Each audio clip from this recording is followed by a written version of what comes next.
সপ্তদশ অধ্যায় কলির দণ্ড এবং পুরস্কার। শ্লোক 1। सूत उवाच तत्र गोमिथुनं राजा हन्यमानमनाथवत् दण्डहस्तं च वृषलं ददृशे नृपलाञ्छनम्। অনুবাদ। সুত গোস্বামী বললেন, সেখানে উপস্থিত হয়ে মহারাজ পরীক্ষিত দেখলেন যে এক শূদ্র রাজবেশ ধারণ করে একটি দণ্ডের দ্বারা অনাথবৎ একটি গাভী ও বৃষকে প্রহার করছে। তাৎপর্য: কলিযুগের প্রধান লক্ষ্য হচ্ছে নিম্ন বর্ণের শূদ্ররা অর্থাৎ ব্রাহ্মণোচিত সংস্কার এবং পারমার্থিক শিক্ষা দীক্ষাবিহীন মানুষেরা রাজা বা প্রশাসকের বেশ ধারণ করবে এবং ওই সমস্ত অক্ষত্রিয় শাসনকর্তাদের মুখ্য কাজ হবে নিরীহ পশুদের, বিশেষ করে গাভী এবং বৃষদের হত্যা করা। বৃষ আর গাভীদের রক্ষা করা যাদের কাজ, সেই যথার্থ বৈশ্যেরা মালিক হলেও আর তারা তাদের রক্ষা করবে না। শ্রীমদ্ ভগবদ্ গীতায় অধ্যায় 18 শ্লোক 44 বলা হয়েছে যে বৈশ্যদের কর্তব্য হচ্ছে কৃষি, গোরক্ষা এবং বাণিজ্য। কলিযুগে অধঃপতিত বৈশ্যেরা, ব্যবসায়ীরা গাভীদের কসাইখানাতে পাঠিয়ে দিতে থাকে। ক্ষত্রিয়দের কর্তব্য রাষ্ট্রের নাগরিকদের রক্ষা করা, আর বৈশ্যদের কর্তব্য গাভী এবং বৃষদের পালন করে তাদের দুগ্ধ এবং শস্যাদি উৎপাদনে সাহায্য করা।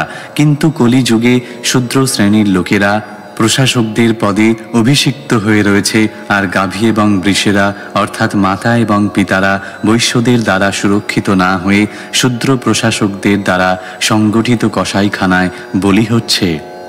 শ্লোক 2। वृषं मृणालधवलं मेहन्तमिव बिभ्यतं वेपमानं पदैकेन सीदन्तं शूद्रताडितम्। অনুবাদ। বৃষটি শ্বেতপদ্মের মতো শুভ্র বর্ণ, শূদ্রের প্রহারে সে এমনই ভয়ভীত হয়ে পড়েছিল যে মূত্র ত্যাগ করে কম্পিত হচ্ছিল এবং এক পায়ে দাঁড়িয়েছিল। তাৎপর্য: কলির পরবর্তী লক্ষণটি হচ্ছে যে শ্বেতপদ্মের মতো শুভ্র এবং নির্মল ধর্মনীতি এই যুগের অসভ্য শূদ্রদের দ্বারা আক্রান্ত হবে। ব্রাহ্মণ এবং ক্ষত্রিয়দের বংশধর হলেও এই কলিযুগে উপযুক্ত বৈদিক সংস্কৃতি এবং শিক্ষার অভাবে জনগণ শূদ্রবৎ হয়ে যাবে এবং ধর্মীয় অনুশাসনাদি অবজ্ঞা করবে, আর যারা ধর্মপরায়ণ তারা সেই ধরনের মানুষদের ভয়ে ভীত হবে। শূদ্র শ্রেণীর লোকেরা নিজেদের নাস্তিক বলে ঘোষণা করবে এবং নিষ্কলুষ ধর্মরূপী বৃষটিকে হত্যা করার জন্যই তারা নানা রকম মতবাদ এবং গোষ্ঠী সৃষ্টি করবে। রাষ্ট্রগুলি নিজেদের ধর্মনিরপেক্ষ বা ধর্মহীন বলে ঘোষণা করবে এবং তার ফলে ধর্মের প্রতি সম্পূর্ণ উদাসীনতা দেখা দেবে। নাগরিকেরা সাধু, শাস্ত্র এবং গুরুর প্রতি সম্পূর্ণরূপে শ্রদ্ধাহীন হয়ে যথেচ্ছ আচার করবে। বৃষটি এক পায়ে দাঁড়িয়ে থাকার অর্থ হচ্ছে যে ধর্ম ধীরে ধীরে লোপ পাচ্ছে। ধর্মের যেইটুকুই বা অস্তিত্ব তা নানা প্রকার বাধা বিপত্তির প্রভাবে এমনভাবে বিপর্যস্ত হবে যে কম্পমান অবস্থায় যে কোনো সময় তা যেন পতনোন্মুখ হয়ে থাকবে। শ্লোক 3। गां च धर्मदुघां दीनां भृशं शूद्रपदाहतां विवत्सामाश्रुवदनां क्षामां यवसमिच्छतीम्। অনুবাদ। গাভীটি ধর্মস্রাবী হওয়ার ফলে অত্যন্ত শুভদা হলেও তিনি যেন দীনা এবং বৎসহীনা। শূদ্রটি তার পদে আঘাত করছিল, তাই তার নয়ন অশ্রুসিক্ত এবং তিনি অত্যন্ত কৃশা হয়ে তৃণভক্ষণ করবার জন্য আকাঙ্ক্ষা প্রকাশ করেছিলেন। তাৎপর্য: কলিযুগের পরবর্তী লক্ষণটি হচ্ছে গাভীর দুর্দশাগ্রস্ত অবস্থা। দুগ্ধ যেন তরল ধর্মনীতি, আর তা যেন গাভীর থেকে দোহন করা যায়। মহান মুনি ঋষিরা কেবল দুধ পান করে জীবন ধারণ করতেন। শ্রীল সুখদেব গোস্বামী দুগ্ধ দোহনকালে গৃহস্থদের গৃহে যেতেন এবং জীবন ধারণের জন্য একটিমাত্র দুধ ভিক্ষা করে নিতেন। এমনকি প্রায় 50 বছর আগেও কেউ কোনো সাধুকে 2 সের দুধ থেকে বঞ্চিত করতেন না এবং প্রতিটি গৃহস্থই জলের মতন দুগ্ধ দান করতেন। বৈদিক অনুশাসনের অনুবর্তী সনাতন ধর্মাবলম্বী গৃহস্থের গৃহের অঙ্গস্বরূপ গাভী এবং বৃষ থাকত কেবল দুগ্ধ পানের জন্যই নয়, ধর্মনীতি আহরণের জন্য। সনাতন ধর্মাবলম্বীরা ধর্মনীতি অনুসারে গাভীর পূজা করেন এবং ব্রাহ্মণদের শ্রদ্ধা করেন। যজ্ঞ অনুষ্ঠানের জন্য গাভীর দুগ্ধের প্রয়োজন হয় এবং যজ্ঞ অনুষ্ঠানের ফলে গৃহস্থরা সুখী হন। গোবৎস কেবল দেখতেই সুন্দর তা নয়, তা গাভীর অন্তরে তৃপ্তি দানও করে, আর তার ফলে গাভী প্রচুর পরিমাণে যথাসম্ভব দুধ দেয়। কিন্তু কলিযুগে গোবৎসদের যত শীঘ্র সম্ভব গাভীদের থেকে বিচ্ছিন্ন করা হয়, আর যে উদ্দেশ্যে তা করা হয় তা এই শ্রীমদ্ ভাগবতের পাতায় বর্ণনা না করাই শ্রেয়। অশ্রুসিক্তা গাভীর থেকে শূদ্র গোয়ালা কৃত্রিমভাবে দুগ্ধ আহরণ করে। যখন আর দুগ্ধ পাওয়া যায় না, তখন গাভীটিকে জবাই করার জন্য কসাইখানায় পাঠানো হয়। বর্তমান সমাজের সমস্ত দুর্দশার কারণ হচ্ছে এই সমস্ত অতি পাপপূর্ণ কার্যকলাপ। অর্থনৈতিক উন্নতির নামে মানুষ যে কি করছে তা তারা জানে না। কলির প্রভাবে তারা সকলেই অজ্ঞানতার অন্ধকারে আচ্ছন্ন। শান্তি এবং সমৃদ্ধির সমস্ত চেষ্টার মাঝেও গাভী আর বৃষদের সকল রকমে সুখী করে রাখার দিকেও তাদের দৃষ্টি দেওয়া উচিত। মূর্খ মানুষেরা জানে না কিভাবে গাভী এবং বৃষকে সুখী রাখার মাধ্যমে অনায়াসে সুখ অর্জন করা যায়, অথচ সেটাই প্রকৃতির বিধি। মানব সমাজের সর্বাঙ্গীন সুখ এবং শান্তি সম্পাদনের জন্য শ্রীমদ্ ভাগবতের নির্দেশে এই পন্থা আমাদের গ্রহণ করা উচিত। শ্লোক 4। পপ্রচ্ছরথমারূঢ়ः কার্তস্বর পরিচ্ছদম মেঘগম্ভীরয়া বাচা সমারোপিতকার্মুকः। অনুবাদ: সুবর্ণ খচিত রথে আরূঢ় হয়ে ধনুর্বাণে সুসজ্জিত মহারাজ পরীক্ষিত সেই শূদ্রকে বজ্র গম্ভীর স্বরে জিজ্ঞাসা করলেন। তাৎপর্য: মহারাজ পরীক্ষিতের মতো পূর্ণ রাজকীয় ক্ষমতাশালী দুষ্কৃতকারীদের দণ্ডদানের জন্য অস্ত্রশস্ত্রে সজ্জিত রাজা বা প্রশাসক নেতাই কেবল কলিযুগের প্রতিভূদের দ্বন্দ্বযুদ্ধে আহ্বান করতে পারেন। তবেই কেবল এই অধঃপতিত যুগটিকে প্রতিহত করা সম্ভব হতে পারে। আর এই ধরনের শক্তিমান কার্যকর নেতাদের অভাব ঘটলে সর্বদাই শান্তি ব্যাহত হয়ে থাকে।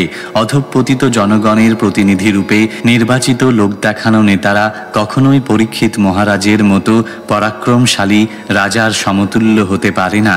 পোশাক বা রাজকীয় আদব কায়দায় কিছু যায় আসে না, কাজের দ্বারাই মানুষের যোগ্যতা নির্ধারিত হয়। শ্লোক 5। কস্ত্বম মৃচ্ছরণে লোকে বালাদ্বংস্য বলান বলি নরদেবোসি বেশেণ নটবৎ কর্মণা দ্বিজঃ।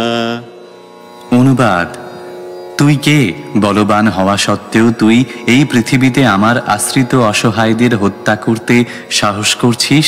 তুই নটের মতো রাজবেশ ধারণ করেছিস বটে, কিন্তু তোর কার্যকলাপ ক্ষত্রিয় নীতির বিরোধী।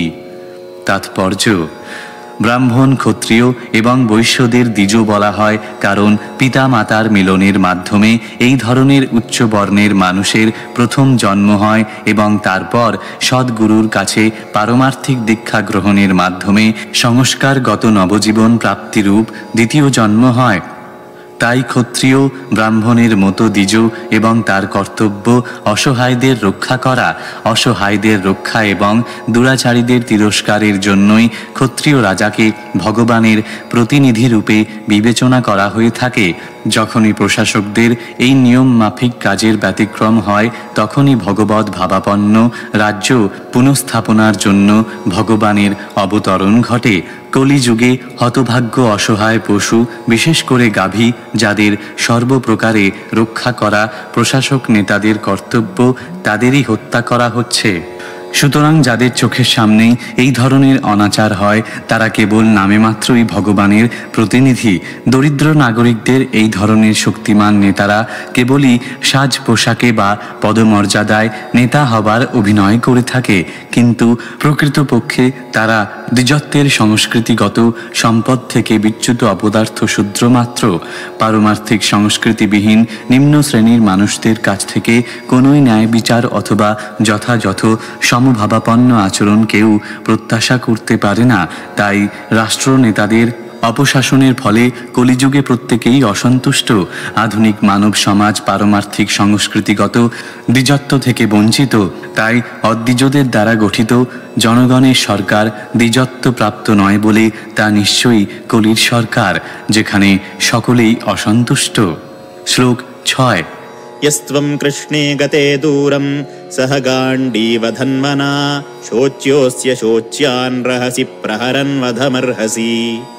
অনুবাদ: শ্রীকৃষ্ণ গান্ডীবধারী অর্জুন সহ দূরে প্রস্থান করেছেন বলে তুই কি নির্জনে নিরপরাধ প্রাণীকে বধ করতে সাহস করছিস? তার ফলে তোর যে অপরাধ হয়েছে তাতে তুই বধের উপযুক্ত।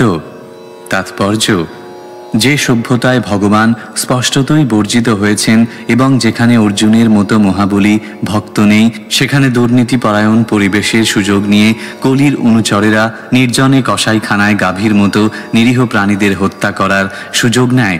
মহারাজ পরীক্ষিতের মতো ন্যায়পরায়ণ রাজাদের আইনে এই ধরনের পশুঘাতকেরা প্রাণদণ্ডে দণ্ডিত হওয়ার যোগ্য।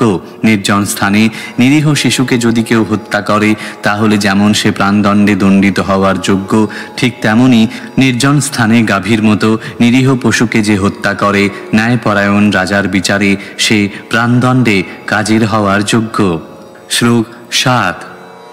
त्वं वा मृणालधवलः पादैर्न्यूनः पदाचरन् वृषरूपेण किं कश्चित् देवो नः परिखेदयन्। অনুবাদ: মহারাজ পরীক্ষিত তখন বৃষটিকে জিজ্ঞাসা করলেন, আপনি কে? আপনি কি মৃণাল শুভ্র কোনো বৃষ, না কোনো দেবতা? আপনি 3টি চরণ হারিয়েছেন এবং মাত্র এক পদে নির্ভর করে বিচরণ করছেন। আপনি কি কোনো দেবতা বৃষরূপ ধারণ করে আমাদের ছলনা করছেন? তাৎপর্য: মহারাজ পরীক্ষিতের সময় পর্যন্ত গাভী এবং বৃষের দুরাবস্থার কথা কেউ কল্পনাও করতে পারে না। তাই মহারাজ পরীক্ষিত এই করুণ দৃশ্য দেখে আশ্চর্যান্বিত হয়েছিলেন।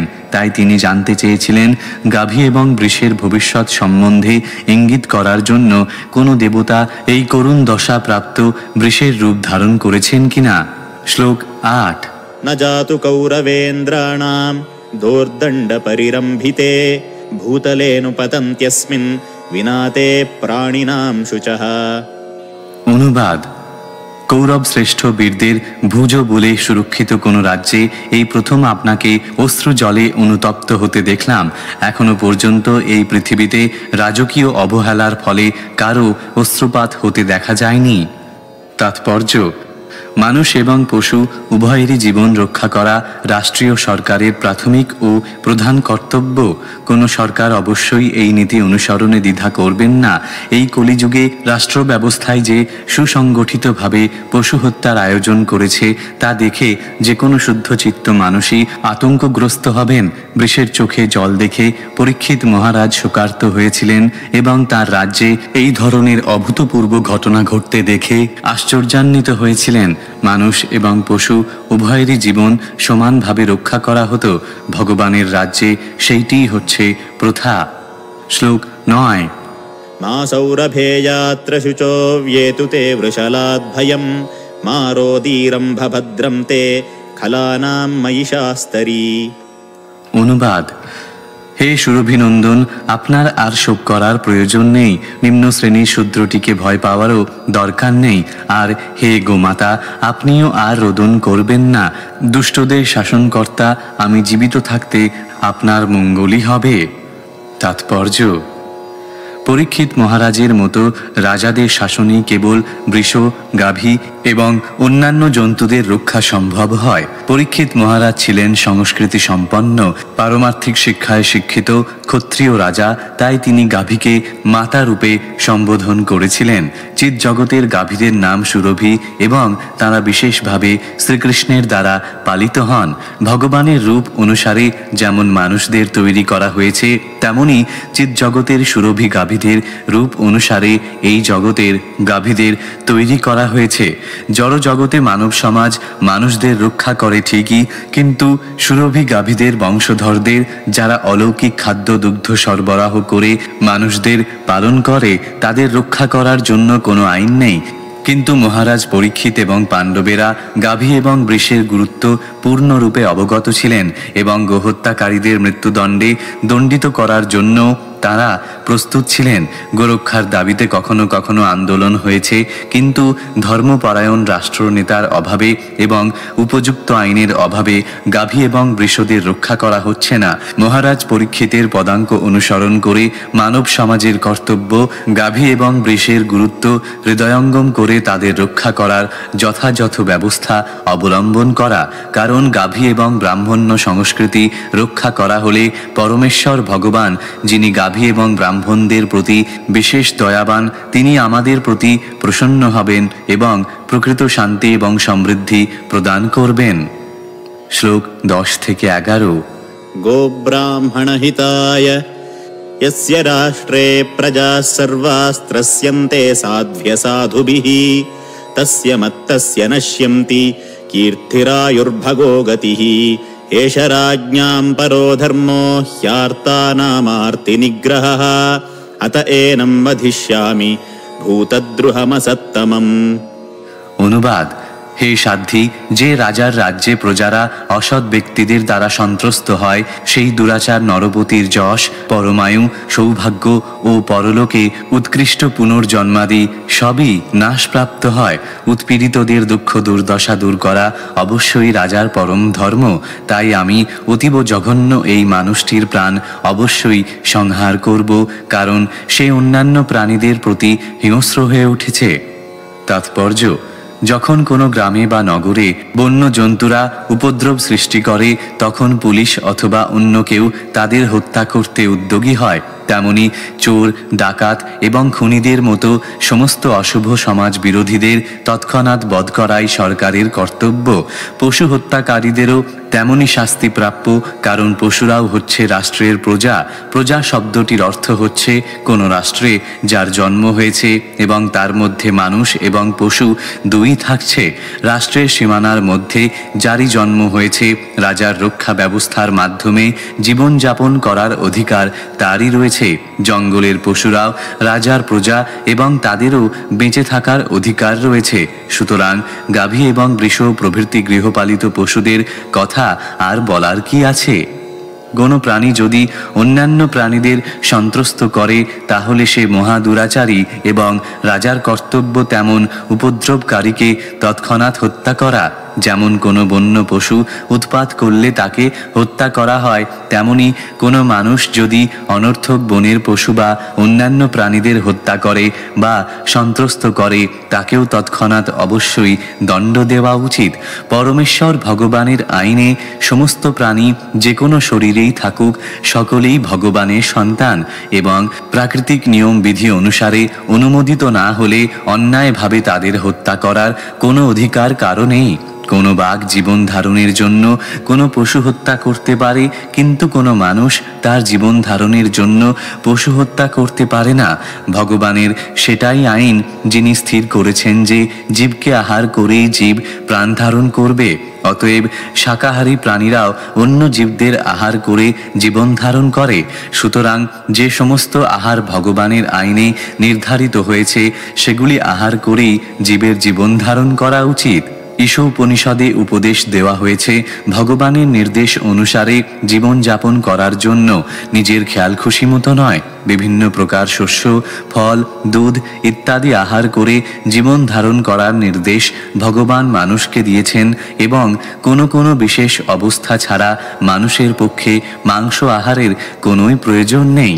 মহাচ্ছন্ন রাজা বা প্রশাসন কর্তারা কখনো বা মহাপণ্ডিত অথবা দার্শনিক বলে প্রচার লাভ করলেও তারা যে দেশের মধ্যে কসাইখানাগুলিতে পশু বলি অনুমোদন করছে এবং ওইভাবে হতভাগ্য প্রাণীদের নির্যাতন করার ফলে ওই সব মূর্খ রাজা বা প্রশাসন কর্তাদের নিজেদের নরকের পথই সুগম হচ্ছে, তা তারা জানে না। সমাজের প্রশাসন নেতাদের প্রজাদের রক্ষার জন্য সবসময় সচেতন থাকা উচিত। প্রজা বলতে মানুষ এবং পশু উভয়কেই বোঝানো হয় এবং তাদের কর্তব্য কোথাও কোনো প্রাণীকে অন্য কোনো প্রাণী উৎপীড়ন করছে কিনা সে সম্বন্ধে সবসময় অনুসন্ধান করা, উপদ্রবকারী প্রাণীকে মহারাজ পরীক্ষিতের দৃষ্টান্ত অনুসারে তৎক্ষণাৎ বন্দী করে মৃত্যুদণ্ড দান করা উচিত। জনগণের সরকারের অথবা জনগণের দ্বারা নির্বাচিত সরকারের মূর্খ কর্মচারীদের খেয়াল খুশি মতো নিরীহ প্রাণীদের হত্যা করতে দেওয়া উচিত নয়। শাস্ত্রের উল্লেখ অনুসারে ভগবানের বিধি নিয়মাদি সম্বন্ধে তাদের অবগত হওয়া অবশ্য কর্তব্য। মহারাজ পরীক্ষিত এখানে উল্লেখ করেছেন যে ভগবানের আইন অনুসারে দায়িত্ব জ্ঞানহীন রাজা অথবা রাষ্ট্রপ্রধানদের যশ, বড়মায়ু, শৌর্য, বীর্য নাশপ্রাপ্ত হয় এবং পরিণামে উন্নততর জীবনধারা ও মৃত্যুর পরে মোক্ষ লাভের সাবলীল গতি ব্যাহত হয়। এই ধরনের মূর্খ মানুষেরা পরবর্তী জীবনের অস্তিত্বে পর্যন্ত বিশ্বাস করে না। এই সূত্রে সম্প্রতি পরলোকগত এক প্রসিদ্ধ রাজনৈতিক নেতার কথা মনে পড়ে, যিনি তার উইলে মহারাজ পরীক্ষিত যে ভগবানের আইনের উল্লেখ করেছেন সে সম্বন্ধে তার চরম মূর্খতা প্রকাশ করে গেছেন।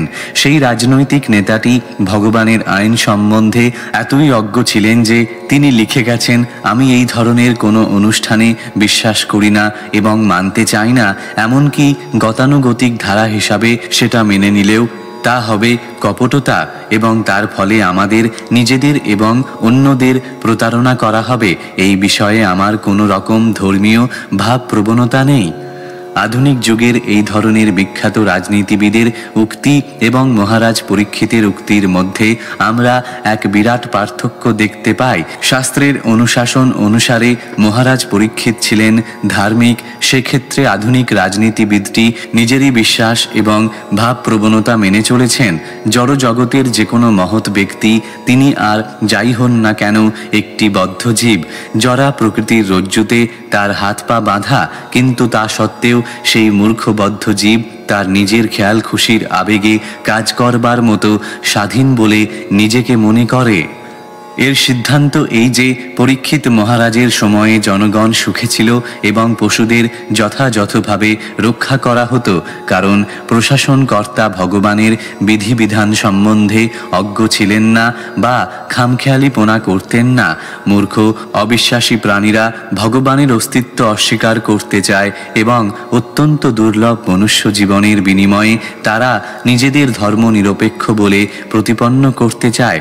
মানব জীবনের বিশেষ উদ্দেশ্য হচ্ছে ভগবত তত্ত্বজ্ঞান অবগত হওয়া, কিন্তু মূর্খ জীবেরা বিশেষ করে এই কলিযুগে ভগবানের বিধিবিধানের দ্বারা জন্ম, মৃত্যু, জরা এবং ব্যাধির লক্ষণাক্রান্ত বন্ধনে নিরন্তর আবদ্ধ থাকা সত্ত্বেও বিজ্ঞানসম্মতভাবে ভগবানকে জানতে চেষ্টা করার পরিবর্তে ধর্মবিশ্বাস আর ভগবানের অস্তিত্বের বিরোধী মতবাদ প্রচার করে থাকে। শ্লোক 12। को वृश्चत्तव पादां स्त्रीन् सौरभेय चतुष्पदा मा भूवंस्त्वादृशा राष्ट्रे राज्ञां কৃষ্ণানুবর্তিনাম। অনুবাদ: তিনি সেই বৃষটিকে পুনরায় জিজ্ঞাসা করলেন, হে সুরভিনন্দন, কে আপনার 3টি পা ছেদন করেছে? পরমেশ্বর ভগবান শ্রীকৃষ্ণের অনুবর্তী রাজাদের রাজ্যে আপনার মতো দুঃখ তো আর কারো হয়নি। তাৎপর্য: সমস্ত রাজ্যের রাজা বা প্রশাসন কর্তাদের শ্রীকৃষ্ণের নীতি জানা অবশ্য কর্তব্য এবং জড়জগতের দুঃখ দুর্দশাময় জীবনের অবসান সাধন করে মানব জীবনের যথার্থ উদ্দেশ্য সাধনের চেষ্টায় সেই মতো কাজ করা উচিত। যে শ্রীকৃষ্ণের বিধিবিধান জানে সে অনায়াসেই এই উদ্দেশ্য সাধন করতে পারে। শ্রীমদ্ ভগবদ্ গীতায় সংক্ষিপ্তভাবে ভগবানের সেই বিধিবিধান আমরা উপলব্ধি করতে পারি এবং শ্রীমদ্ ভাগবতে সেই একই বিধানই বিস্তারিতভাবে বিশ্লেষিত হয়েছে। যে রাষ্ট্রে শ্রীকৃষ্ণের বিধিবিধান অনুসরণ করা হয় সেখানে কেউ অসুখী থাকে না। যেখানে সেই বিধানাদি অনুসরণ করা হয় না সেখানে ধর্মরূপী প্রতিভূর 3টি ভিত্তিপদ কাটা যায় এবং তার ফলে সব রকমের দুঃখ দুর্দশা দেখা দেয়। শ্রীকৃষ্ণ যখন প্রকট ছিলেন তখন নিঃসংকোচে শ্রীকৃষ্ণের ধর্মনীতি অনুসরণ করা হতো, কিন্তু তার অপ্রকটকালে সমাজের কর্ণধার রূপী অন্ধ মানুষদের পথ প্রদর্শন করার জন্য সেই ধরনের বিধিবিধানগুলি শ্রীমদ্ ভাগবতের পাতায় লিপিবদ্ধ হয়েছে। শ্লোক 13। আখ্যাহি বৃষভদ্রম বহ साधूनामकृतागसाम् आत्मवैरूप्यकर्तारम् प्रार्थानां कीर्तिदूषणम्। অনুবাদ: হে বৃষ, আপনি নিরপরাধ এবং সম্পূর্ণ সাধু প্রকৃতির, তাই আপনার সর্বাঙ্গীন মঙ্গল হোক। দয়া করে আপনি আমাকে বলুন, কোন দুষ্ট জনে আপনার অঙ্গ ছেদন করেছে, যার ফলে পৃথাপুত্রদের যশ ও কীর্তি কলুষিত হচ্ছে? তাৎপর্য: মহারাজ শ্রীরামচন্দ্রের রাজত্ব এবং পাণ্ডব ও তাঁদের বংশধর প্রমুখ শ্রীরামচন্দ্রের পদাঙ্ক অনুসরণকারী রাজাদের রাজত্বের কীর্তি কখনোই কেউ বিস্মৃত হবে না, কারণ তাদের রাজ্যে নিরপরাধ এবং সাধু প্রকৃতির প্রজাদের কখনোই কোনো রকম দুঃখ দুর্দশা ভোগ করতে হয়নি। বৃষ এবং গাভী হচ্ছে সবচেয়ে নিরপরাধ জীব, কারণ তাদের বিষ্ঠা এবং মূত্র পর্যন্ত মানব সমাজের কল্যাণে লাগে। মহারাজ পরীক্ষিতের মতো পৃথাপুত্র পাণ্ডবদের বংশধরেরা তাদের কীর্তি কলুষিত হওয়ার ভয়ে ভীত হয়েছিলেন, কিন্তু আধুনিক যুগের নেতারা এই ধরনের নিরপরাধ এবং শুভ্রপ্রদ প্রাণীদের হত্যা করতে দ্বিধা করে না। ভগবানের বিধিবিধান সম্পর্কে অজ্ঞ আধুনিক যুগের দায়িত্ব জ্ঞানহীন প্রশাসন কর্তাদের এবং মহারাজ পরীক্ষিতের মতো পুণ্যবান রাজাদের মধ্যে এইখানেই পার্থক্য। শ্লোক 14। जनेनागस्य घं युञ्जन् सर्वतोऽस्य च मद्भयम् साधूनां भद्रमेव स्यादसाधुदमने कृते। অনুবাদ: যারা নিরপরাধ জীবের কষ্টের কারণ, এই জগতের সর্বত্রই আমি তাদের কাছে ভয়ের কারণ। দুর্বৃত্তদের দমনের মাধ্যমে স্বাভাবিকভাবে যে কেউই সাধুগণের কল্যাণ সাধন করেন। তাৎপর্য: ভীরু এবং কাপুরুষ প্রশাসনকর্তাদের জন্যই অসৎ প্রকৃতির দুরাচারীদের প্রভাব বৃদ্ধি পায়, কিন্তু যখন সকল প্রকার অসৎ দুরাচারীদের প্রতিহত করবার উদ্দেশ্যে প্রশাসনকর্তারা শক্তিশালী হন, তখন রাষ্ট্রের কোনোখানেই তারা বেড়ে উঠতে পারে না। যখন দুরাচারীরা উচিত মতো শাস্তি ভোগ করে, আপনা থেকেই তখন সৌভাগ্যের সূচনা হয়। পূর্বে উল্লেখ করা হয়েছে যে নিরপরাধ শান্তিপ্রিয় নাগরিকদের সকল রকমে রক্ষা করাই রাজা অথবা প্রশাসনকর্তাদের প্রাথমিক কর্তব্য। ভগবত ভক্তেরা স্বভাবতই শান্তিপ্রিয় এবং নিরপরাধ, এবং তাই রাষ্ট্রের প্রাথমিক কর্তব্য হচ্ছে প্রতিটি নাগরিককে ভগবত ভক্তে পরিণত করার ব্যবস্থা করা। তাহলে আপনা থেকেই নাগরিকেরা শান্তিপ্রিয় এবং নিরপরাধ হবে। তখন রাজার একমাত্র কর্তব্য হবে দুষ্টদের দমন করা। তাহলেই সমগ্র মানব সমাজে শান্তি এবং শৃঙ্খলা আসবে। শ্লোক 15। अनागस्विह भूतेषु य आगस्कृन्निरङ्कुशः आर्हतास्मि भुजं साक्षादमर्तस्यापि साङ्गदम्। অনুবাদ: যে দুর্বৃত্ত নিরপরাধ জীবের প্রতি হিংসা করে অপরাধী হয়েছে, সে যদি স্বর্গের বর্ম অলঙ্কৃত সাক্ষাৎ দেবতাও হয়, তবু আমি তার বাহু ছেদ করে ফেলব। তাৎপর্য: মানুষদের তুলনায় অনেক বেশি দীর্ঘায়ু বলে স্বর্গরাজ্যের অধিবাসীদের অমর বা মৃত্যুহীন বলা হয়। মানুষদের আয়ু বড়জোর 100 বছর, তাই কারো আয়ু লক্ষ কোটি বছরেরও বেশি হলে তাকে অবশ্যই অমর বা মৃত্যুহীন বলা যেতে পারে। যেমন শ্রীমদ্ ভগবদ গীতা থেকে আমরা জানতে পারি যে ব্রহ্মগ্রহ লোকে একদিন হয় আমাদের গণনায় 43 লক্ষ গুণিতক 1000 সৌর বছর, তেমনি আমাদের 6 মাসে স্বর্গলোকের একদিন। সেখানকার অধিবাসীদের আয়ু এই গ্রহের গণনা অনুসারে 1 কোটি বছর। তাই উচ্চতর লোকের অধিবাসীদের আয়ু অত্যন্ত দীর্ঘ হওয়ার ফলে যদিও তাদের অমর বলা হয়, প্রকৃতপক্ষে এই জড়জগতে কেউই অমর নয়। মহারাজ পরীক্ষিত ঘোষণা করেছিলেন, স্বর্গের দেবতারাও যদি নিরপরাধ ব্যক্তিকে নির্যাতন করে, তাহলে তিনি তাদেরও দণ্ড দেবেন। এর থেকে বোঝা যায় যে প্রশাসনকর্তাকে পরীক্ষিত মহারাজের মতো শক্তিশালী হতে হবে, যাতে অপরাধী যতই শক্তিশালী হোক তাকে দণ্ড দিতে তারা বদ্ধপরিকর থাকেন। ভগবানের আইন অমান্যকারীদের সর্বদাই দণ্ড দিতে হবে, এটাই রাষ্ট্রীয় প্রশাসনকর্তার নীতি হওয়া উচিত। শ্লোক 16। राज्ञो हि परमो धर्मः स्वधर्मस्थानुपालनं शासतोऽन्यान्यथा शास्त्रमनापद्युत्पथानिह।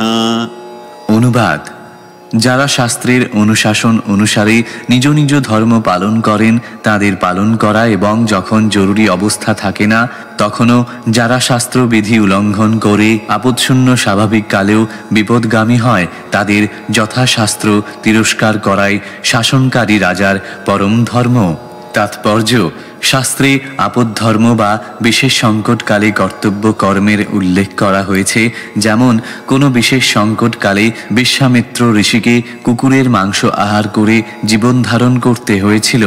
সংকটকালে সব রকমের পশুর মাংস আহার অনুমোদন করা যেতে পারে, কিন্তু তার অর্থ এই নয় যে মাংসাহারী জনগণের উদরপূর্তির জন্য কসাইখানায় পশু হত্যা অনুমোদন করতে হবে, আর সেই ব্যবস্থার পৃষ্ঠপোষকতা করবে রাষ্ট্র, তা হয় না। কেবলমাত্র জিহবার তৃপ্তি সাধনের জন্য স্বাভাবিক সময়ে কারোরই মাংস আহারের প্রয়াস করা উচিত নয়। কেউ যদি তা করে তাহলে রাজা অথবা প্রশাসনকর্তার কর্তব্য তাদের এই জঘন্য আচরণের জন্য দণ্ডদান করা। ভিন্ন ভিন্ন বর্ণের মানুষদের জন্য শাস্ত্রে বিশেষ অনুশাসনাদি দেওয়া হয়েছে, এবং যিনি এই নির্দেশগুলি পালন করে তাকে বলা হয় স্বধর্মস্থ, অর্থাৎ নির্ধারিত ধর্মচর্চায় বিশ্বস্ত। শ্রীমদ্ ভগবদ্ গীতায় অধ্যায় 18 শ্লোক 48 উপদেশ দেওয়া হয়েছে যে নিখুঁতভাবে আচরণ করতে সক্ষম না হলেও স্বধর্ম কখনো ত্যাগ করা উচিত নয়।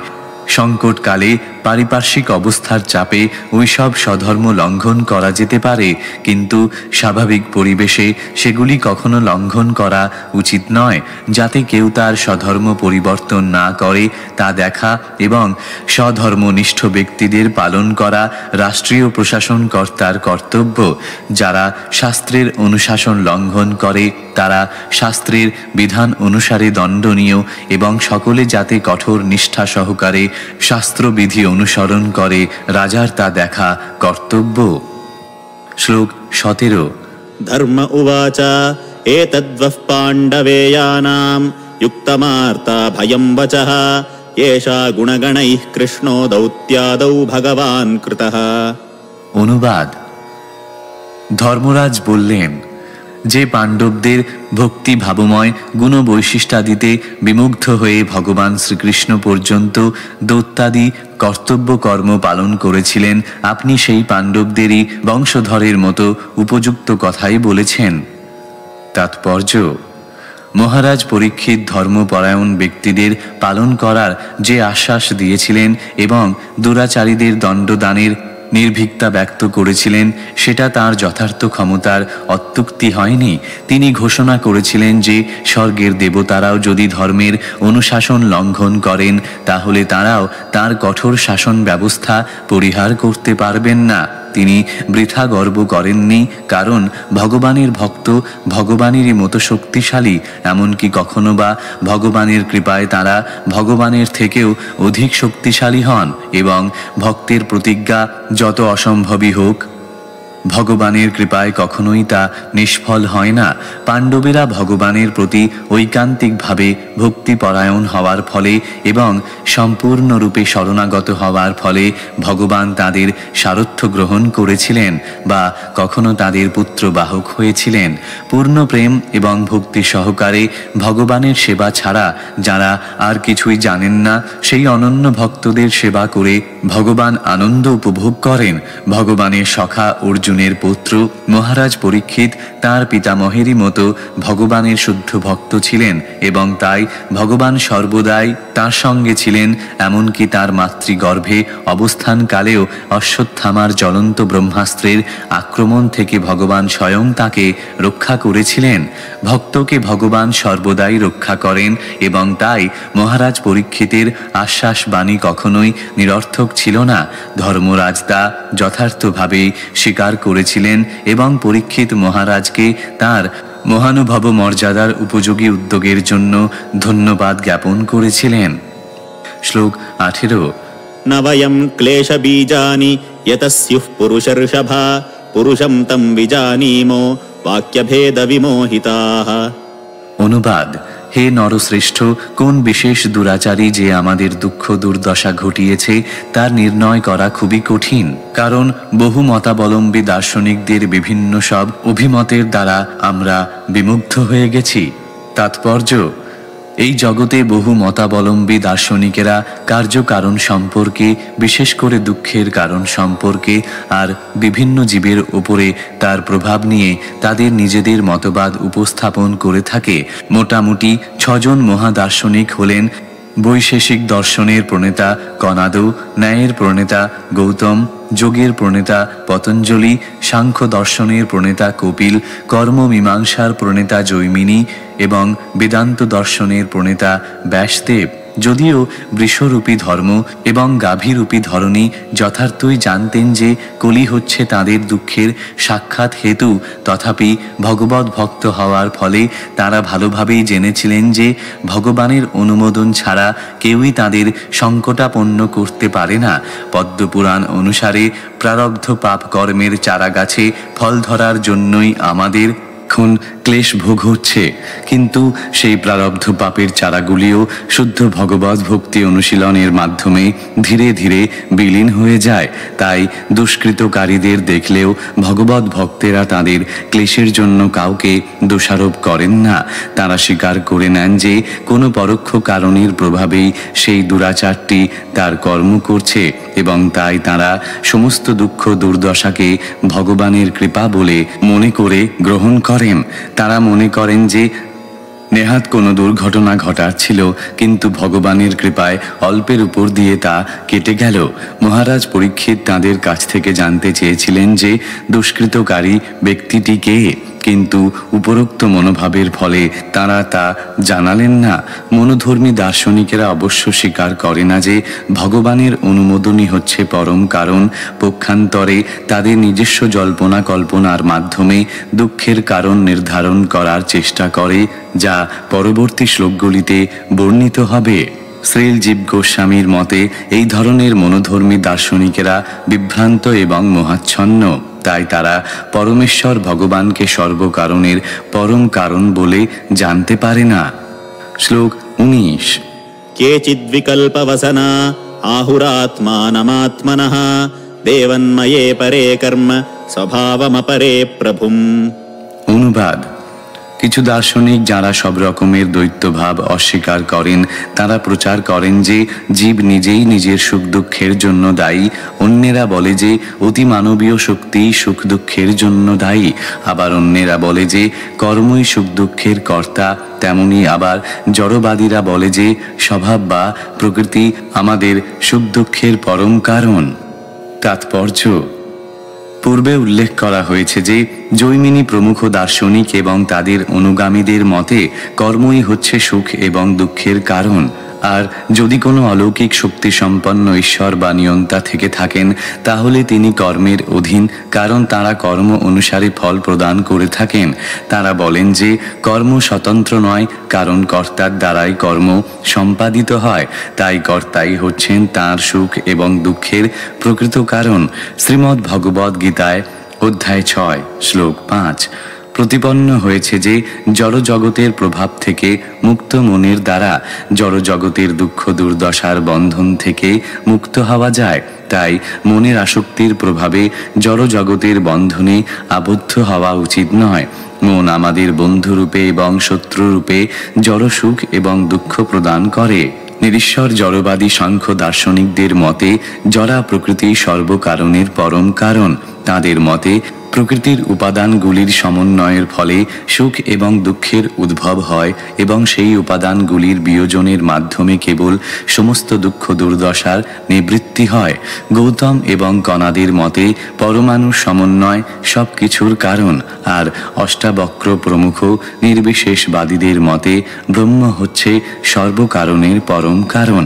কিন্তু শ্রীমদ্ ভগবদ্ গীতায় ভগবান স্বয়ং ঘোষণা করেছেন যে তিনি হচ্ছেন ব্রহ্মের প্রতিষ্ঠা বা উৎস এবং তাই তিনি হচ্ছেন সর্বকারণের পরম কারণ। ব্রহ্ম সংহিতাতেও প্রতিপন্ন হয়েছে যে শ্রীকৃষ্ণই হচ্ছেন সর্বকারণের পরম কারণ। শ্লোক 20। অপ্রতর্ক্যাদ নির্দেশ্যাদিতিকেষ্বপি নিশ্চয়ঃ अत्रानुरूपं राजर्षे विमृशस्व मनीषया।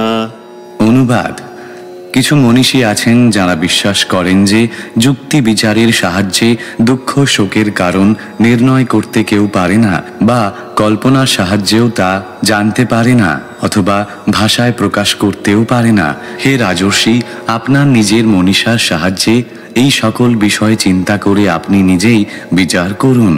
তাৎপর্য: ভগবত ভক্ত বৈষ্ণবেরা বিশ্বাস করেন যে পরমেশ্বর ভগবানের অনুমোদন ব্যতীত কোনো কিছুই সংগঠিত হতে পারে না। তিনি পরম নিয়ন্তা। শ্রীমদ্ ভগবদ গীতায় অধ্যায় 15 শ্লোক 15 প্রতিপন্ন হয়েছে যে তিনি সর্বত্র বিরাজমান পরমাত্মা রূপে সকলেরই হৃদয়ে বিরাজ করেন এবং সমস্ত কার্যকলাপের সাক্ষী হয়ে থাকেন। কোনো নাস্তিক পূর্বে এবং বর্তমানে যা কিছু করেছে তা সে ভুলে যেতে পারে, কিন্তু পরমাত্মা কোনো কিছুই ভোলেন না। জড়দেহরূপ বৃক্ষে আত্মা এবং পরমাত্মা দুটি পক্ষীর মতো বিরাজ করেন। আত্মারূপী পক্ষীটি বৃক্ষের ফল ভোগ করে, আর পরমাত্মা সেই পক্ষীটির সমস্ত কার্যকলাপের সাক্ষ্য বহন করেন। পরমাত্মা জীবের সমস্ত কার্যকলাপের সাক্ষী থাকেন এবং তাঁরই নির্দেশনায় জীবের পূর্বকৃত কার্যকলাপের স্মরণ এবং বিস্মরণ হয়। তাই তিনি সর্বব্যাপ্ত নির্বিশেষ ব্রহ্ম এবং প্রতিটি জীবের হৃদয়ে বিরাজমান পরমাত্মা। তিনি ভূত, ভবিষ্যৎ এবং বর্তমান সম্বন্ধে পূর্ণরূপে অবগত এবং তাঁর কাছে কোনো কিছুই লুকানো যায় না। ভগবত ভক্তেরা এই তত্ত্ব জানেন এবং তাই তারা সুফলের জন্য উদ্বেগাকুল না হয়ে নিষ্ঠা সহকারে তাদের কর্তব্য সম্পাদন করেন। তাছাড়া জল্পনা কল্পনা অথবা জ্ঞানবত্তার দ্বারা ভগবানের প্রতিক্রিয়া বিচার করা যায় না। কেন তিনি কাউকে সংকটে ফেলেন আর অন্য কাউকে ফেলেন না? তিনি বৈদিক জ্ঞানের পরম তত্ত্ববেত্তা এবং তাই তিনি প্রকৃত বৈদান্তিক এবং তাই তিনি বেদান্তের প্রণেতা। কেউই তাঁর থেকে স্বতন্ত্র নয় এবং সকলেই ভিন্ন ভিন্নভাবে তাঁর সেবায় যুক্ত। বদ্ধ অবস্থায় জীব জড়া প্রকৃতির বল প্রয়োগে তাঁর সেবা করতে বাধ্য হয়, সেক্ষেত্রে মুক্ত অবস্থায় জীব চিন্ময় প্রকৃতির সহায়তায় তাঁর স্বতঃস্ফূর্ত প্রেমময়ী সেবায় যুক্ত হন। ভগবানের কার্যকলাপে কোনো অসামঞ্জস্য বা অপূর্ণতা নেই। সকলেই সেই পরম সত্যের পথে এগিয়ে চলেছে। ভীষ্মদেব ভগবানের অচিন্ত্য কার্যকলাপ সঠিকভাবে বিচার করেছিলেন। তাই এই সিদ্ধান্ত হল মহারাজ পরীক্ষিত যে একজন আদর্শ রাজা এ কথা প্রমাণ করার পরিকল্পনা নিয়েই তার সম্মুখে উপস্থিত ধর্ম এবং ভূমি দেবীর প্রতিনিধিদের যে দুঃখ দুর্দশা তা উপস্থাপিত হল, কারণ তিনি উত্তম রূপেই জানতেন কিভাবে পারমার্থিক প্রগতির দুটি স্তম্ভ স্বরূপ গাভী এবং ব্রাহ্মণদের পালন করতে হয়। সকলেই পরমেশ্বর ভগবানের সম্পূর্ণ নিয়ন্ত্রণাধীন। বিশেষ অবস্থায় বিবেচনা অগ্রাহ্য করে তিনি যখন কাউকে দিয়ে কিছু করিয়ে নিতে চান তা তিনি সম্পূর্ণ ন্যায্যভাবেই করিয়ে থাকেন। তিনি যখন কাউকে দিয়ে কিছু করানোর অভিলাষ করেন তখন বিশেষ ঘটনার বিবেচনা যাই হোক না কেন তিনি সম্পূর্ণ ন্যায্যভাবেই তা করান। মহারাজ পরীক্ষিতকে এইভাবে তার মহানুভবতার পরীক্ষার সম্মুখীন করা হয়েছিল। এখন দেখা যাক কিভাবে তিনি তার বিচক্ষণতার দ্বারা এর সমাধান করেন। শ্লোক 21 सूत उवाच एवं धर्मे प्रवदति स सम्राट् द्विजसत्तमाः समाहितेन मनसा विखेदः पर्यचष्टतम्। অনুবাদ: সুত গোস্বামী বললেন, হে দ্বিজশ্রেষ্ঠ, এইভাবে মহারাজ পরীক্ষিত ধর্মরাজের কথা শ্রবণ করে সম্পূর্ণ সন্তুষ্ট হলেন এবং নির্ভুল ও বিগত মোহ হয়ে তিনি তার উত্তর দিলেন। তাৎপর্য: বৃষরূপী ধর্মের উক্তি দার্শনিক জ্ঞানে পূর্ণ হওয়ার ফলে মহারাজ পরীক্ষিত সন্তুষ্ট হয়েছিলেন, কারণ তিনি বুঝতে পেরেছিলেন দুর্দশা ক্লিষ্ট সেই বৃষটি কোনো সাধারণ বৃষ ছিল না। পরমেশ্বর ভগবানের আইন পূর্ণরূপে অবগত না থাকলে কেউ এইভাবে দার্শনিক তত্ত্বের ভিত্তিতে বিচার করতে পারে না। মহারাজ পরীক্ষিত ছিলেন তেমনি বিচক্ষণ, তাই তিনিও নির্দ্বিধায় এবং নির্ভুলভাবে তাঁর উত্তর দিয়েছিলেন। শ্লোক 22 राजोवाच धर्मं ब्रवीषि धर्मज्ञ धर्मोऽसि वृषरूपधृक् यदधर्मकृतस्थानं सूचकस्यापि तद्भवेत्। অনুবাদ। মহারাজ পরীক্ষিত বললেন, হে বৃষরূপধারী ধর্মজ্ঞ, ধর্মশাস্ত্রে বলা হয় যে অধার্মিক বা পাপাচারীর যে স্থান লাভ হয়, অধর্ম নির্দেশকেরও সেই স্থান লাভ হয়ে থাকে। সেই জন্য আপনার অনিষ্টকারীকে জেনেও আপনি তার পরিচয় দিচ্ছেন না। সুতরাং নিশ্চয়ই আপনি সাক্ষাৎ ধর্ম বৃষরূপ ধারণ করেছেন মাত্র। তাৎপর্য: ভগবত ভক্তের বিবেচনায় ভগবানের অনুমোদন ব্যতীত কেউই কারো উপকার অথবা অনিষ্ট সাধন করতে পারে না। তাই তিনি এই ধরনের কার্যকলাপের জন্য কাউকেই দায়ী করেন না। পক্ষান্তরে তিনি ভালো এবং মন্দ সব কিছুই ভগবানের কৃপা বলে গ্রহণ করেন। যা কিছু ভালো তা যে ভগবানের কৃপা তা কেউই অস্বীকার করে না। কিন্তু যখন কোনো খারাপ কিছু ঘটে তখন সন্দেহ হতে পারে ভগবান কেন তার ভক্তের প্রতি এত নির্দয় হলেন এবং তাকে এই রকম কষ্টের মধ্যে ফেললেন। আপাত দৃষ্টিতে যীশু খ্রিস্টকে মূর্খদের দ্বারা ক্রুশবিদ্ধ হওয়ার ফলে প্রচণ্ড কষ্ট ভোগ করতে হয়েছিল, কিন্তু তিনি কখনো সেই দুষ্কৃতকারীদের প্রতি ক্রুদ্ধ হননি। ভালো মন্দ সব কিছুই ভগবানের আশীর্বাদ রূপে গ্রহণ করার এটি একটি আদর্শ দৃষ্টান্ত। তাই ভক্তের কাছে অনিষ্টকারীর ইঙ্গিতকারীও অপরাধী। ভগবানের কৃপায় ভক্ত সমস্ত দুঃখ দুর্দশা সহ্য করেন। মহারাজ পরীক্ষিত তা লক্ষ্য করেছিলেন এবং তাই তিনি বুঝতে পেরেছিলেন যে সেই বৃষটি স্বয়ং ধর্ম ব্যতীত আর কেউ নয়। এইভাবে আমরা দেখতে পাই যে ভগবানের ভক্ত কষ্টকেও কষ্ট বলে মনে করেন না, কেননা তার কাছে কষ্ট ভগবানের আশীর্বাদ। এইভাবে তিনি সর্বত্র ভগবানকে দর্শন করেন।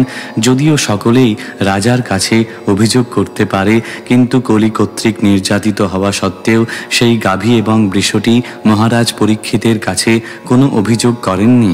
বৃষটির সেই বিস্ময়কর আচরণ লক্ষ্য করে সেই পরীক্ষিত মহারাজ স্থির করেছিলেন যে তিনি নিশ্চয়ই মূর্তিমান ধর্ম, কেননা তা না হলে অন্য কারো পক্ষে ধর্মের অতি সূক্ষ্ম বিচার হৃদয়ঙ্গম করা সম্ভব নয়।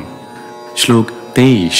अथवा देवमायाया नूनं गतिरगोचरा चेतसो वचसश्चापि भूतानामिति निश्चयः। অনুবাদ। এইভাবে দৈবী মায়ার গতি নিশ্চয় জীবেদের মন এবং বাক্যের অগোচর, এতে কোনো সন্দেহ নেই।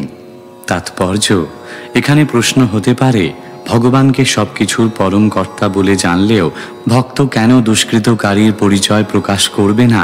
পরম কর্তাকে জানলেও প্রকৃত কর্তা সম্বন্ধে অজ্ঞ থাকার অভিনয় করা উচিত নয়। এর উত্তরে বলা যায় যে ভগবান কোনো কর্মের জন্যই সরাসরি দায়ী নন, কেননা সব কিছুই তাঁর শক্তি বা জড়া প্রকৃতির দ্বারা সংগঠিত হয়। জড়া প্রকৃতি বা মায়া সর্বদাই পরমেশ্বর ভগবানের পরম প্রভুত্ব সম্বন্ধে সন্দেহের উদ্রেক করে। ধর্ম ভালোভাবেই জানতেন যে পরমেশ্বর ভগবানের অনুমোদন ব্যতীত কোনো কিছুই ঘটতে পারে না, কিন্তু তা সত্ত্বেও তিনি মায়া শক্তির প্রভাবে দ্বিধাগ্রস্ত হয়েছিলেন এবং তাই তিনি পরম কারণ সম্বন্ধে উল্লেখ করা থেকে নিরস্ত হয়েছিলেন। জড়া প্রকৃতি এবং কলির প্রভাবে কলুষিত হওয়ার ফলে তিনি এই দ্বিধাগ্রস্ত অবস্থা প্রাপ্ত হয়েছিলেন। কলিযুগে সমগ্র পরিবেশ মায়ার প্রভাবে আচ্ছন্ন এবং তার মাত্রা নির্ধারণ করা অসম্ভব। শ্লোক 24। तपःशौचं दया सत्यमिति पादाः कृते कृताः अधर्मां शैस्त्रयो भग्नाः स्मयसङ्गमदैस्तव। অনুবাদ। সত্যযুগে তপস্যা, শৌচ, দয়া ও সত্যরূপ তোমার 4টি পা প্রতিষ্ঠিত ছিল, কিন্তু এখন আমি দেখছি যে অহংকার, স্ত্রীসঙ্গ এবং নেশাজনিত মত্ততা রূপে বর্ধমান অধর্মের প্রভাবে তোমার 3টি পা ভগ্ন হয়েছে। তাৎপর্য: জীব যে পরিমাণে মায়ার আকর্ষণের শিকার হয়, সেই পরিমাণে মায়া বা জড়া প্রকৃতি জীবের উপর তার প্রভাব বিস্তার করে। পতঙ্গ যেমন অগ্নির উজ্জ্বলে আকৃষ্ট হয়ে আগুনে পুড়ে মরে, তেমনি বদ্ধ জীব মায়া শক্তির প্রতি সর্বদা আকৃষ্ট হয়ে মায়ার আগুনে পুড়ে মরে। কিন্তু বৈদিক শাস্ত্রে বদ্ধ জীবকে বারবার সচেতন করে দেওয়া হয়েছে মায়ার শিকার না হয়ে বরং মায়ার প্রভাব থেকে মুক্ত হতে। বেদে নির্দেশ দেওয়া হয়েছে তমসো মা জ্যোতির্গময়, অজ্ঞানের অন্ধকারে যেও না, জ্যোতির্ময় পথ অবলম্বন করে পারমার্থিক উন্নতি সাধন করো। ভগবান নিজেও আমাদের সতর্ক করে দিয়েছেন, জড়া প্রকৃতির মোহময় প্রভাব অত্যন্ত বলবতী এবং তা আয়ত্ত করা অসম্ভব। কিন্তু কেউ যখন সর্বতোভাবে ভগবানের শরণাগত হন তখন তিনি অনায়াসে তা অতিক্রম করতে পারেন। কিন্তু ভগবানের শ্রীপাদপদ্মের শরণাগত হওয়াও সহজ নয়। সেই শরণাগতি তাদের পক্ষে সম্ভব যারা সত্য, শৌচ, তপ এবং দয়া আচরণ করেন। উন্নত সভ্যতার প্রতীক ধর্মের এই 4টি অঙ্গ ছিল সত্যযুগের বৈশিষ্ট্য। সেই যুগে প্রতিটি মানুষই ছিলেন গুণগতভাবে সর্বোচ্চ স্তরের ব্রাহ্মণ এবং পরমহংস বা বৈরাগ্যের সর্বোচ্চ স্তরে অধিষ্ঠিত। মানুষ তখন মায়ার দ্বারা মোটেই প্রভাবিত ছিল না। এই প্রকার উন্নত চরিত্রের মানুষেরাই কেবল সম্পূর্ণরূপে মায়ার প্রভাব থেকে মুক্ত থাকতে পারেন। কিন্তু ধীরে ধীরে যখন অহংকার, স্ত্রীসঙ্গ এবং আসব পানের প্রভাবে যথাক্রমে ব্রাহ্মণ্য সংস্কৃতির ভিত্তিস্বরূপ তপস্যা, শৌচ, দয়া এবং সত্যের অবক্ষয় হতে লাগল, তখন ভববন্ধন মোচনের পথ বা দিব্য আনন্দ আস্বাদনের পথটি মানব সমাজ থেকে বহু দূরে সরে গেল। কলিযুগের প্রগতির প্রভাবে মানুষ অত্যন্ত অহংকারী, স্ত্রীসঙ্গী এবং নেশার প্রভাবে উন্মত্ত হচ্ছে। কলিযুগের প্রভাবে পথের ভিক্ষুকতার কানাকড়ির অহংকারে মত্ত স্ত্রীলোকেরা সর্বদাই পুরুষের চিত্ত আকর্ষণ করার জন্য নানা রকম উৎকট সাজে সজ্জিত, আর মানুষেরা সুরাপান, ধূমপান, চাপান, তামাক সেবন ইত্যাদি নেশার প্রতি অত্যন্ত আসক্ত। এই সমস্ত অভ্যাস অথবা সভ্যতার তথা কথিত প্রগতি হচ্ছে সমস্ত অধর্মের মূল কারণ, এবং তাই কোনো মতেই সঠতা, ঘুষ আদান প্রদান এবং স্বজন পোষণ রোধ করা সম্ভব হচ্ছে না। আইন তৈরি করে অথবা পুলিশ পাহারায় মানুষ সমস্ত পাপ প্রবৃত্তি প্রতিহত করতে পারে না, কিন্তু উপযুক্ত ঔষধের সাহায্যে অর্থাৎ তপস্যা, শৌচ, দয়া এবং সত্যভিত্তিক ব্রাহ্মণ্য সংস্কৃতির প্রচারের ফলে মনের এই রোগ নিরাময় করা সম্ভব। আধুনিক সভ্যতা এবং তথাকথিত অর্থনৈতিক উন্নতি একরকম নতুন ধরনের অভাব এবং দারিদ্র্যের জন্ম দিচ্ছে, এবং নিত্য ব্যবহার্য দ্রব্যের কালোবাজারি হল তারই ফল। নেতা এবং ধনী ব্যক্তিরা যদি তাদের সঞ্চিত অর্থের অর্ধাংশ কৃপাপূর্বক বিপথগামী জনসাধারণকে ভগবত ভক্তি সম্বন্ধে শিক্ষাদানের জন্য, শ্রীমদ্ ভাগবতের জ্ঞান দানের জন্য ব্যয় করেন, তাহলে অবশ্যই কলির প্রভাব প্রতিহত করা যাবে। সারা পৃথিবী জুড়ে মানুষ যতই শান্তি শান্তি বলে চিৎকার করুক না কেন, আমাদের সবসময় মনে রাখতে হবে যে অহংকার বা নিজের সম্বন্ধে অতি উচ্চ ধারণা, স্ত্রী লোকেদের প্রতি অত্যন্ত আসক্তি বা তাদের সঙ্গে সঙ্গ করা এবং বিভিন্ন প্রকার নেশা মানব সমাজকে শান্তির পথ থেকে বিচ্যুত করবে। শ্রীমদ্ ভাগবতের বাণীর প্রচার হলে আপনা থেকেই মানুষ সংযম পরায়ণ হবে, অন্তরে এবং বাইরে নির্মল হবে, দুঃখীদের প্রতি কৃপা পরবশ হবে এবং তাদের দৈনন্দিন আচরণে সত্যনিষ্ঠ হবে। আজকের মানব সমাজে যে সমস্ত ভুল ত্রুটি অত্যন্ত প্রকটভাবে দেখা দিয়েছে, সেগুলি সংশোধন করার এইটিই হচ্ছে পন্থা। শ্লোক 25।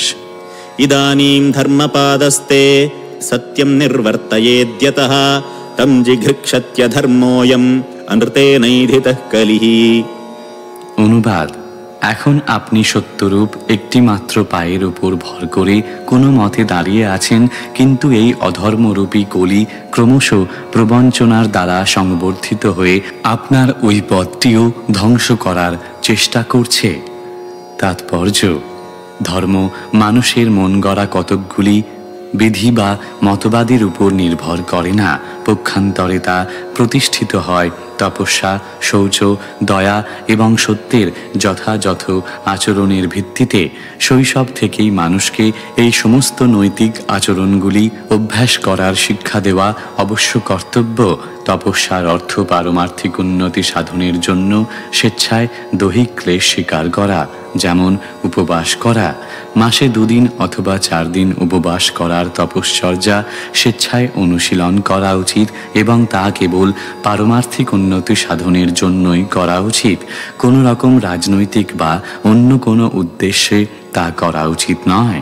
শ্রীমদ্ ভগবদ্ গীতায় অধ্যায় 17 শ্লোক 5 থেকে 6 অধ্যাত্ম উপলব্ধি ব্যতীত অন্য কোনো উদ্দেশ্যে উপবাস করার নিন্দা করা হয়েছে। তেমনি মন এবং দেহ উভয়েরই শুচিতার প্রয়োজন। কেবল দেহটি পরিষ্কার পরিচ্ছন্ন রাখলে কিছু লাভ হতে পারে ঠিকই, কিন্তু মনের শুচিতা অত্যন্ত প্রয়োজন এবং তা সম্ভব হয় কেবল পরমেশ্বর ভগবানের মহিমা কীর্তনের ফলে। পরমেশ্বর ভগবানের মহিমা কীর্তন ব্যতীত মনের আবর্জনা কখনো পরিষ্কার করা সম্ভব হয় না। নাস্তিক সমাজে মন কখনোই নির্মল হতে পারে না, কেননা তাদের ভগবান সম্বন্ধে কোনো ধারণাই নেই। তাই সেই সমাজের মানুষদের কোনো সদ্গুণ থাকতে পারে না, জড় বিচারে তারা যতই উন্নত হন না কেন। মানুষের অবস্থা দেখে তা বোঝা যায়। কলিযুগের মানুষদের অবস্থা অত্যন্ত দুর্দশাগ্রস্ত, তাই সকলেই মনের সান্ত্বনা খুঁজছে। সত্যযুগে উপযুক্ত গুণগুলির প্রভাবে মানুষের মনে পূর্ণ শান্তি ছিল। ত্রেতা যুগে তার অবক্ষয় হয়ে 3/4 দাঁড়ায়, দাপর যুগে অর্ধাংশ এবং কলিযুগে 1/4, আর এই 1/4 সত্য আচরণের অভাবে ধীরে ধীরে ক্ষয়প্রাপ্ত হচ্ছে। সত্য কিংবা মিথ্যা অহংকারের প্রভাবে তপস্যা নষ্ট হয়, স্ত্রী সঙ্গের প্রভাবে শৌচ নষ্ট হয়, নেশার প্রভাবে দয়া বিনষ্ট হয় এবং মিথ্যা প্রচারের ফলে সত্য নষ্ট হয়। ভাগবত ধর্মের উত্থানের ফলেই কেবল মানব সমাজ সব রকম পাপের কবল থেকে মুক্ত হতে পারে। শ্লোক 26 ইয়ং চ ভূমির্ভগবতা ন্যাসিতোরুভরা সতি শ্রীমদ্ভিস্তপ্তদন্যাসৈঃ সর্বতঃ কৃতকৌতুকা। অনুবাদ: পরমেশ্বর ভগবান এবং অন্যেরা অবশ্যই পৃথিবীর ভার হরণ করেছিলেন। তিনি যখন এখানে অবতরণ করেন তখন তার মঙ্গলময় পদচিহ্নের প্রভাবে সর্বতোভাবে পৃথিবীর মঙ্গল সাধিত হয়েছিল। শ্লোক 27 শৌচত্যশ্রুকলা সাধ্বী দুর্ভগেবোজ্ঝিতা সতি অব্রহ্মণ্যা নৃপব্যাজাঃ শূদ্রা ভোক্ষ্যন্তি মামিতি। অনুবাদ: দুর্ভাগ্যবশত পরমেশ্বর ভগবান কর্তৃক পরিত্যক্তা হয়ে সাধ্বী ধরিত্রী আমাকে ব্রাহ্মণ বিদ্বেষী শূদ্রেরা রাজা হয়ে ভোগ করবে, এই বলে শোক করতে করতে অশ্রু ত্যাগ করেছিলেন। তাৎপর্য: দুঃখীদের রক্ষা করতে সমর্থ ক্ষত্রিয়ই রাজা হওয়ার যোগ্য। অশিক্ষিত নিম্ন শ্রেণীর মানুষেরা অথবা দুঃখীদের রক্ষা করার উচ্চ অভিলাষ শূন্য মানুষদের কখনোই নেতৃত্ব করতে দেওয়া উচিত নয়। দুর্ভাগ্যবশত কলিযুগে অশিক্ষিত এবং অনভিজ্ঞ নিকৃষ্ট শ্রেণীর মানুষেরা জনসাধারণের ভোটের বলে নেতার আসন অধিকার করছে এবং দুর্দশাগ্রস্ত জনসাধারণকে রক্ষা করার পরিবর্তে অসহ্য দুঃখ দুর্দশার সৃষ্টি করছে। এই প্রকার নেতারা অবৈধভাবে জনসাধারণের ঘাড় ভেঙে নিজেদের ইন্দ্রিয় তৃপ্তি সাধন করে এবং তার ফলে সাধ্বী ধরিত্রী মানুষ এবং পশু পক্ষী ইত্যাদি তার সমস্ত সন্তানদের দুঃখ দুর্দশা লক্ষ্য করে অশ্রুপাত করেন। কলিযুগে অধর্মের প্রভাবে সারা পৃথিবী জুড়ে এই অবস্থা হবে এবং শ্রীমদ্ ভাগবতের শিক্ষায় যথাযথভাবে মানুষকে শিক্ষা দান করতে অক্ষম, অধর্মের প্রভাব প্রতিহত করতে অক্ষম উপযুক্ত রাজার অভাবে সারা পৃথিবী অনাচার, উৎকোচ গ্রহণ, কালোবাজারি ইত্যাদি অসৎ কর্মের প্রভাবে কলুষিত হয়ে উঠবে। শ্লোক 28 ইতি ধর্মম মহীম চৈব সান্ত্বয়িত্বা মহারথঃ নিশাতমাদদে খड्गं কলয়ে ধর্মহেতবে। অনুবাদ: এইভাবে মহারথী পরীক্ষিত ধর্ম এবং পৃথিবীকে সান্ত্বনা দান করে অধর্মের কারণ স্বরূপ কলিকে সংহার করার জন্য তীক্ষ্ণ খড়গ গ্রহণ করলেন। তাৎপর্য: পূর্বে বর্ণনা করা হয়েছে যে মূর্তিমান কলি হচ্ছে সে যে শাস্ত্র নিষিদ্ধ সমস্ত পাপ কর্মের আচরণ করে। এই কলিযুগ অবশ্যই কলির কার্যকলাপে পূর্ণ হবে, কিন্তু তার অর্থ এই নয় যে সমাজের নেতারা, নেতৃস্থানীয় শাসক বিদ্বান ও বুদ্ধিমান মানুষেরা এবং সর্বোপরি ভগবত ভক্তেরা কলির প্রভাবের প্রতি সম্পূর্ণ উদাসীন হয়ে হাত পা গুটিয়ে নিষ্ক্রিয়ভাবে বসে থাকবে। বর্ষাকালে প্রবল বৃষ্টিপাত হবে, কিন্তু তা বলে বৃষ্টি থেকে নিজেকে রক্ষা করার চেষ্টা না করলে চলবে না। রাষ্ট্রপ্রধান এবং অন্যদের কর্তব্য কলির কার্যকলাপের অথবা কলির দ্বারা প্রভাবিত মানুষদের কার্যকলাপের বিরুদ্ধে সব রকম প্রয়োজনীয় ব্যবস্থা গ্রহণ করা। মহারাজ পরীক্ষিত ছিলেন আদর্শ রাষ্ট্রনেতা, কেননা তিনি তৎক্ষণাৎ অধর্ম আচরণকারীকে তাঁর তরবারির দ্বারা সংহার করতে উদ্যত হয়েছিলেন। অন্যায় প্রতিহত করার জন্য কতকগুলি প্রস্তাব পাশ করলে চলবে না। শাস্ত্রের দৃষ্টিকোণ থেকে অন্যায় আচরণকারী ব্যক্তিদের চিনে নিয়ে তাদের তীক্ষ্ণ তরবারির দ্বারা সংহার করতে রাষ্ট্রনেতাদের প্রস্তুত থাকতে হবে। মদের দোকান খোলার অনুমতি দিয়ে রাষ্ট্রনেতারা কখনোই অবৈধ কার্যকলাপ রোধ করতে পারবেন না। তাদের অবশ্য কর্তব্য হচ্ছে এখনই সমস্ত মদের দোকান এবং মাদকদ্রব্যের দোকান বন্ধ করে দেওয়া এবং যারা কোনো রকম নেশা করে তাদের দণ্ডদান করা, এমনকি প্রাণদণ্ডে দণ্ডিত করা। কলির প্রভাব প্রতিহত করার এটি হচ্ছে প্রকৃষ্ট পন্থা, যে দৃষ্টান্ত এখানে মহারথী মহারাজ পরীক্ষিত প্রদর্শন করেছেন। শ্লোক 29। তঞ্জিঘাম সুমভিপ্রেত্য বিহায় নৃপলাঞ্ছনম তৎপাদমূলম শিরসা সমগাৎ ভয়বিহ্বলঃ। অনুবাদ: কলি যখন দেখলেন যে রাজা তাকে বধ করতে উদ্যত, তখন ভয়ে বিহ্বল হয়ে সে তার রাজবেশ পরিত্যাগ করে তার পদতলে অবনত মস্তকে নিপতিত হয়ে আত্মসমর্পণ করল। তাৎপর্য: কলির রাজবেশ কৃত্রিম। রাজবেশ রাজা অথবা ক্ষত্রিয়েরই উপযুক্ত। যখন কোনো নিম্ন বর্ণের মানুষ কৃত্রিমভাবে রাজা সাজার চেষ্টা করে, পরীক্ষিত মহারাজের মতো প্রকৃত ক্ষত্রিয় রাজা কর্তৃক যুদ্ধে আহত হলেই তাদের প্রকৃত পরিচয় প্রকাশ পেয়ে যায়। ক্ষত্রিয় কখনো কারো বশ্যতা স্বীকার করে না। তিনি প্রতিদ্বন্দ্বী ক্ষত্রিয়ের আহ্বান স্বীকার করেন এবং সেই যুদ্ধে তার জয় হয়, নয়তো তিনি মৃত্যুবরণ করেন।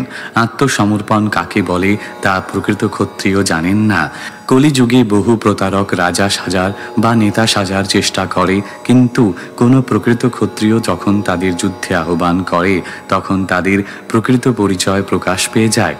তাই রাজবেশধারী কলি যখন দেখল যে পরীক্ষিত মহারাজের সঙ্গে যুদ্ধ করা তার পক্ষে অসম্ভব, তখন সে অবনত মস্তকে তার কাছে আত্মসমর্পণ করে তার রাজবেশ পরিত্যাগ করেছিল। শ্লোক 30। পতিতম পাদয়োর্বীরঃ কৃপয়া দীনবৎসলঃ শরণ্যো নাবদীৎ শ্লোক্য আহচেদম হসন্নিব। অনুবাদ: দীনবৎসল শরণাগত পালক যশস্বী মহাবীর মহারাজ পরীক্ষিত তাকে চরণতলে নিপতিত দেখে কৃপাবশত তাকে বধ করলেন না এবং যেন ঈষৎ হাস্য করতে করতে বলতে লাগলেন। তাৎপর্য: একজন সাধারণ ক্ষত্রিয় শরণাগত ব্যক্তিকে হত্যা করেন না। সুতরাং পরীক্ষিত মহারাজের মতো দীনবৎসল শরণাগত পালক মহাবীরের কথা আর কি বলার আছে। তিনি মৃদু মৃদু হাসছিলেন, কেননা কৃত্রিমভাবে রাজবেশধারী কলি যে আসলে শূদ্র তা প্রকাশ পেয়ে গিয়েছিল এবং তিনি যখন কোনো দুষ্কৃতকারীকে সংহার করতে উদ্যত হন তখন কেউই তাঁর তীক্ষ্ণ তরবারি থেকে রক্ষা পায় না। কিন্তু যথাসময়ে আত্মসমর্পণ করার ফলে নিকৃষ্ট বর্ণ থেকে উদ্ভূত দুরাত্মা কলি রক্ষা পেয়ে গেল।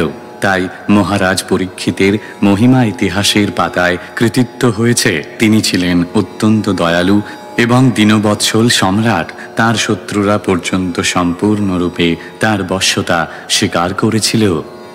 শ্লোক 31।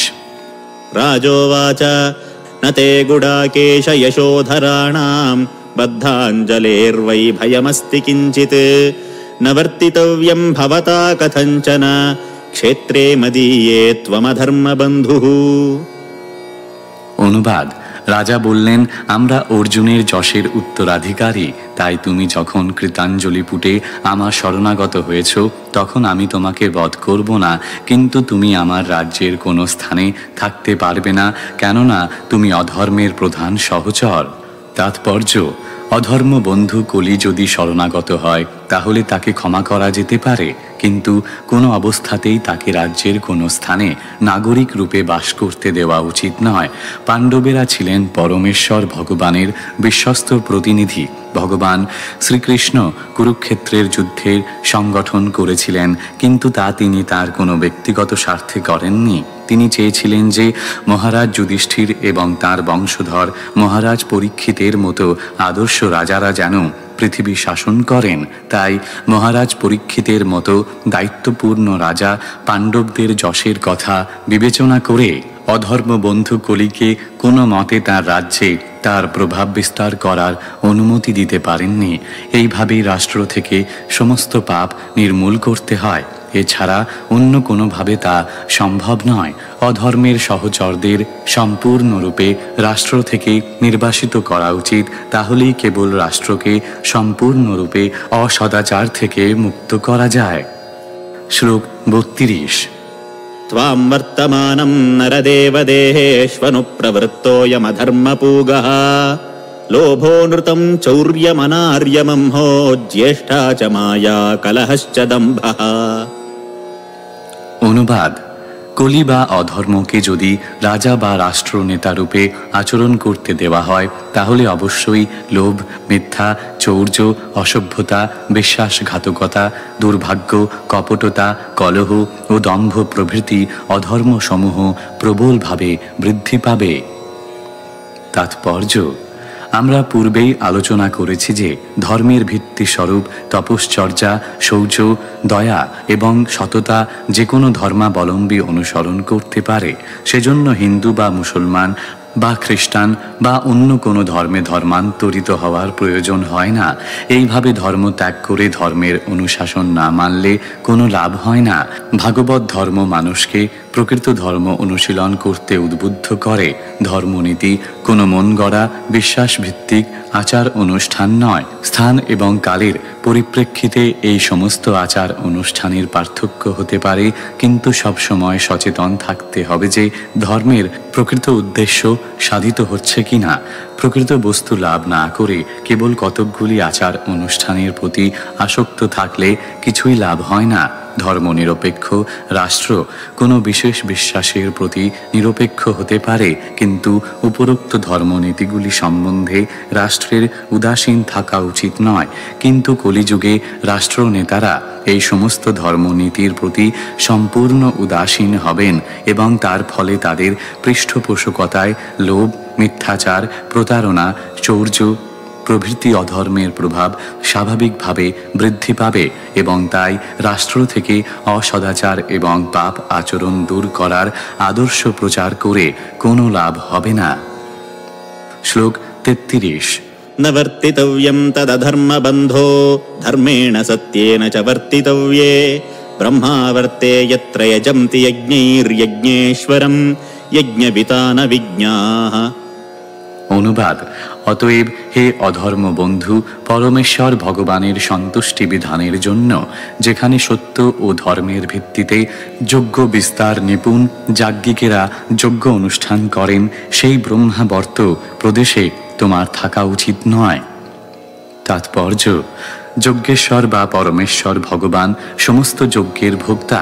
শাস্ত্রে বিভিন্ন যুগের জন্য বিভিন্ন প্রকার যজ্ঞ অনুষ্ঠানের নির্দেশ দেওয়া হয়েছে। প্রকৃতপক্ষে যজ্ঞ শব্দটির অর্থ হচ্ছে পরমেশ্বর ভগবানের পরম ঈশ্বরত্ব স্বীকার করা এবং সর্বতোভাবে তাঁর সন্তুষ্টি বিধানের জন্য আচরণ করা। নাস্তিকেরা ভগবানের অস্তিত্বে বিশ্বাস করে না এবং তাই তারা ভগবানের সন্তুষ্টি বিধানের জন্য কোনো রকম যজ্ঞের অনুষ্ঠান করে না। যে স্থানে বা দেশে ভগবানের পরমেশ্বরত্ব স্বীকার করা হয় এবং তাঁর সন্তুষ্টি বিধানের জন্য যজ্ঞ অনুষ্ঠান করা হয় সেই স্থানকে বলা হয় ব্রহ্মাবর্ত। পৃথিবীর বিভিন্ন স্থানে বিভিন্ন দেশ রয়েছে এবং সেই সমস্ত দেশগুলিতে ভগবানের সন্তুষ্টি বিধানের জন্য বিভিন্ন প্রকার যজ্ঞ অনুষ্ঠানের প্রথা প্রচলিত থাকতে পারে, কিন্তু শ্রীমদ্ ভাগবতে নির্দেশ দেওয়া হয়েছে যে সেই সমস্ত অনুষ্ঠানের কেন্দ্রবিন্দু হচ্ছে সত্যতা, ধর্মের ভিত্তি হচ্ছে সত্যতা, ধর্মের চরম উদ্দেশ্য হচ্ছে পরমেশ্বর ভগবানের সন্তুষ্টি বিধান করা। এই কলিযুগে সর্বশ্রেষ্ঠ যজ্ঞ হচ্ছে সংকীর্তন যজ্ঞ। যজ্ঞ বিস্তার নিপুণ বিজ্ঞদের সেইটি অভিমত। শ্রী চৈতন্য মহাপ্রভু এই যজ্ঞের প্রথা প্রচার করে গেছেন এবং শ্লোকটি থেকে বোঝা যায় যে কলির প্রভাব থেকে মানব সমাজকে উদ্ধার করার উদ্দেশ্যে এই সংকীর্তন যজ্ঞ যে কোনো অবস্থায় অনুষ্ঠান করা যেতে পারে। শ্লোক 34। यस्मिन् हरिर्भगवानिज्यमान इज्यात्ममूर्तिर्यजतांशं तनोति कामानमोघान् स्थिरजङ्गमानामन्तर्बहिर्वायुरिवैष आत्मा। অনুবাদ: যজ্ঞে যদিও কখনো কখনো কোনো দেবতা পূজিত হন, তথাপি সেই পূজার মাধ্যমে পরমেশ্বর ভগবানেরই পূজা হয়ে থাকে, কারণ তিনি স্থাবর ও জঙ্গম সকলেরই আত্মা এবং তিনি বায়ুর মতো সকলেরই অন্তরে ও বাইরে অবস্থিত। সেই ভগবান শ্রীহরি যজ্ঞের দ্বারা সন্তুষ্ট হয়ে যাজ্ঞিকদের সর্বাঙ্গীন মঙ্গল সাধন করেন। তাৎপর্য: কখনো কখনো ইন্দ্র, চন্দ্র আদি দেবতাদের পূজিত হতে এবং যজ্ঞ ভাগ নিবেদন করতে দেখা যায়, তথাপি সমস্ত যজ্ঞে নৈবেদ্য প্রকৃতপক্ষে পরমেশ্বর ভগবানকে নিবেদন করা হয় এবং ভগবানই কেবল যাজকের সর্বাঙ্গীন মঙ্গল সাধন করতে পারেন। দেবতাদের পূজা করা হলেও তাঁরা পরমেশ্বর ভগবানের অনুমোদন ব্যতীত কিছুই করতে পারেন না, কেননা ভগবান হচ্ছেন স্থাবর এবং জঙ্গম সকলেরই অন্তর্যামী। শ্রীমদ্ ভগবদ্ গীতায় অধ্যায় 9 শ্লোক 23 ভগবান সে সম্বন্ধে বলেছেন: যেহপন্ন দেবতা ভক্তা যজন্তে শ্রদ্ধান্বিতা তেহপি মামেব কৌন্তেয় যজন্ত বিধি পূর্বকম। হে কৌন্তেয়, অন্য দেবতাদের যা কিছুই উৎসর্গ করা হোক, প্রকৃতপক্ষে তা আমারই উদ্দেশ্যে নিবেদিত, কিন্তু সেই নিবেদন অবিধিপূর্বক হয়ে থাকে। পরমেশ্বর ভগবান এক এবং অদ্বিতীয়, তিনি ছাড়া আর কেউ ভগবান নন। তাই তিনি চিরকাল জড় সৃষ্টির অতীত, কিন্তু বহু মানুষ আছে যারা জড় জগতে সূর্য, চন্দ্র, ইন্দ্র আদি পরমেশ্বর ভগবানের প্রতিনিধি দেবতাদের পূজা করেন। এই সমস্ত দেবতারা পরোক্ষভাবে এবং গুণগতভাবে পরমেশ্বর ভগবানের প্রতিনিধি। বিচক্ষণ পণ্ডিত অথবা ভক্তেরা তাদের পরিচয় যথাযথভাবে অবগত, তাই ভগবত ভক্ত সরাসরিভাবে পরমেশ্বর ভগবানের আরাধনা করেন এবং তিনি জড় জগতে ভগবানের গুণগত প্রতিনিধিদের প্রতি আকৃষ্ট হয়ে ভগবত ভক্তির মার্গ থেকে বিচ্যুত হন না। যারা অল্পজ্ঞ তারাই ভগবানের এই জড়জাগতিক প্রতিনিধিদের পূজা করেন, কিন্তু তাদের সেই পূজা অবিধিপূর্বক সম্পাদিত হয়। শ্লোক 35। सूत उवाच परीक्षितैवमादिष्टः सकलिर्जातवेपथुः तमुद्यतासि माहेदं दण्डपाणिमिवोद्यतम्। অনুবাদ: শ্রী সুত গোস্বামী বললেন, এইভাবে মহারাজ পরীক্ষিত কর্তৃক আদিষ্ট হয়ে কলি ভয়ে কাঁপতে লাগলো। তরবারি হস্তে তাকে বধ করতে উদ্যত পরীক্ষিত মহারাজকে তখন তার কাছে যমরাজের মতো মনে হয়েছিল। তখন সে মহারাজ পরীক্ষিতকে এইভাবে বলতে লাগল। তাৎপর্য: আদেশ অমান্য করা মাত্রই মহারাজ পরীক্ষিত কলিকে বধ করতে উদ্যত হয়েছিলেন। তা না হলে কলিকে প্রাণ ভিক্ষা দিতে মহারাজের কোনো আপত্তি ছিল না। কলিও নানাভাবে দণ্ড থেকে অব্যাহতি লাভের প্রচেষ্টা করার পর স্থির করেছিল যে মহারাজ পরীক্ষিতের কাছে তাকে আত্মসমর্পণ করতেই হবে, এবং তাই সে প্রাণ ভয়ে ভীত হয়ে কাঁপতে শুরু করেছিল। রাজা অথবা রাষ্ট্রনেতাদের এতই শক্তিশালী হওয়া উচিত যে তারা কলির সম্মুখে যমরাজের মতো দণ্ডায়মান হতে পারেন। রাজার আদেশ পালন করা অবশ্য কর্তব্য। রাজার আদেশ অমান্যকারী অপরাধীর মৃত্যুদণ্ডে দণ্ডিত হওয়ার সম্ভাবনা থাকে। এইভাবে রাষ্ট্রের নাগরিকদের জীবনে বিশৃঙ্খলা সৃষ্টিকারী কলিকে শাসন করতে হয়। শ্লোক 36। कलिरुवाच यत्र क्ववाथ वत्स्यामि सार्वभौमतवाज्ञया लक्ष्यये तत्र तत्रापि त्वामात्तेषु शरासनम्। অনুবাদ: হে পৃথিবীর একমাত্র সম্রাট, আপনার আজ্ঞা অনুসারে আমি যেখানে বাস করব বলে মনস্থ করেছি, সেখানে আমি ধনুর্বাণ সহ আপনাকে দেখতে পাচ্ছি। তাৎপর্য: কলি দেখতে পেয়েছিল যে মহারাজ পরীক্ষিত ছিলেন সারা পৃথিবীর একছত্র সম্রাট, এবং তাই যেখানেই সে বাস করুক তাকে মহারাজের অধীনে থাকতে হতো। কলি স্বভাবতই দুষ্কৃতকারী, আর মহারাজ পরীক্ষিত ছিলেন সব রকম দুষ্কৃতকারীদের শাসনকর্তা এবং দণ্ডদাতা, বিশেষ করে কলির। তাই কলির পক্ষে মহারাজ পরীক্ষিত কর্তৃক অন্যত্র নিহত হওয়ার পরিবর্তে সেখানে নিহত হওয়া শ্রেয়স্কর ছিল। মহারাজ পরীক্ষিতের কাছে সে আত্মসমর্পণ করেছিল, এবং তাই কলিকে নিয়ে কি করা উচিত তা সম্পূর্ণরূপে নির্ভর করছিল মহারাজ পরীক্ষিতের উপর। শ্লোক 37। তন্মে ধর্মভৃতাম শ্রেষ্ঠ স্থানম নির্দেষ্টুমর্হসি যত্রৈব নিয়তো বৎস্য আতিষ্ঠম স্তেনুশাসনম। অনুবাদ: অতএব হে ধার্মিক শ্রেষ্ঠ, আপনি এমন কোন স্থান নির্দেশ করুন যেখানে আমি স্থির চিত্তে আপনার আজ্ঞা পালন করতে পারি। তাৎপর্য: মহারাজ পরীক্ষিতকে কলি ধার্মিক শ্রেষ্ঠ বলে সম্বোধন করেছিল, কেননা মহারাজ পরীক্ষিত তাঁর শরণাগত ব্যক্তিকে হত্যা করা থেকে নিরস্ত হয়েছিলেন। শরণাগত যদি শত্রুও হয় তাহলেও তাকে সর্বতোভাবে রক্ষা করা উচিত, সেইটি হচ্ছে ধর্মের অনুশাসন। তা থেকে আমরা অনুমান করতে পারি যে যদি কেউ শত্রু রূপে নয়, অনুগত সেবক রূপে ভগবানের শরণাগত হয়, তাহলে ভগবান কিভাবে তাকে রক্ষা করেন। শরণাগত ভক্তকে ভগবান সমস্ত পাপ থেকে এবং পাপের প্রতিক্রিয়া থেকে রক্ষা করেন, সেই কথা শ্রীমদ্ ভগবদ্ গীতায় অধ্যায় 18 শ্লোক 66 বর্ণিত হয়েছে। শ্লোক 38। सूत उवाच अभ्यर्थितस्तदा तस्मै स्थानानि कलये ददौ द्यूतं पानं स्त्रियः सूना यथा धर्मश्चतुर्विधः। অনুবাদ: সুত গোস্বামী বললেন, কলির এই আবেদন শ্রবণ করে মহারাজ পরীক্ষিত তাকে যেখানে দ্যুতক্রীড়া, আসবপান, অবৈধ স্ত্রী সঙ্গ এবং পশু হত্যা হয় সেই স্থানে থাকবার অনুমতি দিলেন। তাৎপর্য: দম্ভ, স্ত্রী সঙ্গ, আসবপান এবং মিথ্যাচার এই অধর্ম আচরণগুলি ধর্মের 4টি পা যথা তপশ্চর্যা, শৌচ, দয়া এবং সত্য নষ্ট করে। মহারাজ পরীক্ষিত কলিকে যেখানে দ্যুতক্রীড়া, অবৈধ স্ত্রী সঙ্গ, আসবপান এবং পশু হত্যা হয় সেই স্থানগুলিতে থাকবার অনুমতি দিয়েছিলেন।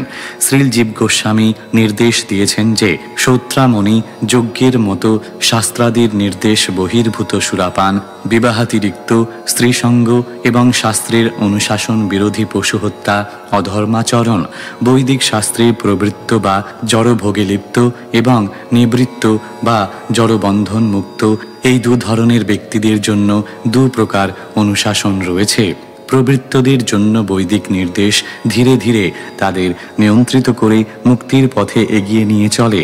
তাই যারা অজ্ঞানের অন্ধকার স্তরে রয়েছে তাদের সৌত্রামণি যজ্ঞের মাধ্যমে আসবপান, বিবাহের মাধ্যমে স্ত্রী সঙ্গ এবং যজ্ঞে মাংসাহারের অনুমতি কখনো কখনো দেওয়া হয়েছে। বৈদিক শাস্ত্রের এই প্রকার অনুমোদন বিশেষ স্তরের মানুষদের জন্য, সকলের জন্য নয়।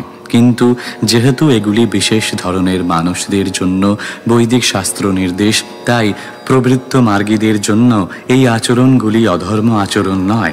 একজনের আহার আর একজনের বিষ হতে পারে, তেমনি তামসিক স্তরের মানুষদের জন্য যা অনুমোদন করা হয়েছে তা সাত্ত্বিক স্তরের মানুষদের জন্য বিষবৎ হতে পারে। শ্রীল জীব গোস্বামী প্রভু তাই প্রতিপন্ন করেছেন যে বিশেষ ধরনের মানুষদের জন্য শাস্ত্র নির্দেশগুলি কখনো অধর্ম বলে বিবেচনা করা উচিত নয়, কিন্তু প্রকৃতপক্ষে সেগুলি অধর্ম এবং মানুষকে অধর্ম আচরণে অনুপ্রাণিত করার জন্য নয়, পক্ষান্তরে অধর্ম আচরণকে যথাযথভাবে নিয়ন্ত্রণ করার মাধ্যমে ধীরে ধীরে ধর্মের পথে নিয়ে আসার জন্য।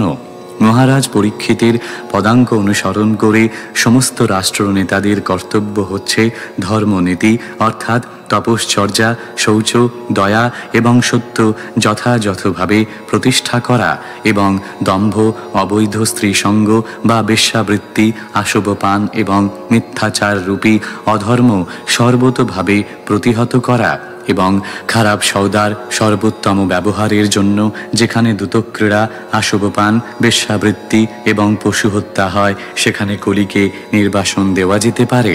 যারা অধর্ম আচরণে আসক্ত তাদের শাস্ত্রবিধির মাধ্যমে নিয়ন্ত্রণ করা উচিত। কোনো রাষ্ট্রে কোনো অবস্থাতেই এই সমস্ত পাপাচরণগুলি অনুমোদন করা উচিত নয়। অর্থাৎ রাষ্ট্রের অবশ্য কর্তব্য হচ্ছে বিধিবদ্ধভাবে সর্বপ্রকার দূতক্রীড়া, আশবপান, বেশ্যাবৃত্তি এবং মিথ্যাচার বন্ধ করা। যে সমস্ত রাষ্ট্র সর্বপ্রকার অসদাচার সম্পূর্ণরূপে দূর করতে চায় তাদের কর্তব্য হচ্ছে নিম্নলিখিত উপায়ে ধর্মনীতি প্রবর্তন করা। 1. মাসে কমপক্ষে 2 দিন উপবাস করা। অর্থনৈতিক দিক দিয়েও মাসে সকলে যদি 2 দিন উপবাস করে তাহলে প্রচুর পরিমাণে খাদ্য সঞ্চয় হবে এবং এই প্রথা অনুশীলন করা হলে নাগরিকদের স্বাস্থ্যের পক্ষেও তা অত্যন্ত মঙ্গলজনক হবে। 2. ছেলে মেয়েদের যথাক্রমে 24 বছর এবং 16 বছর বয়সে বিবাহ বাধ্যতামূলক হবে।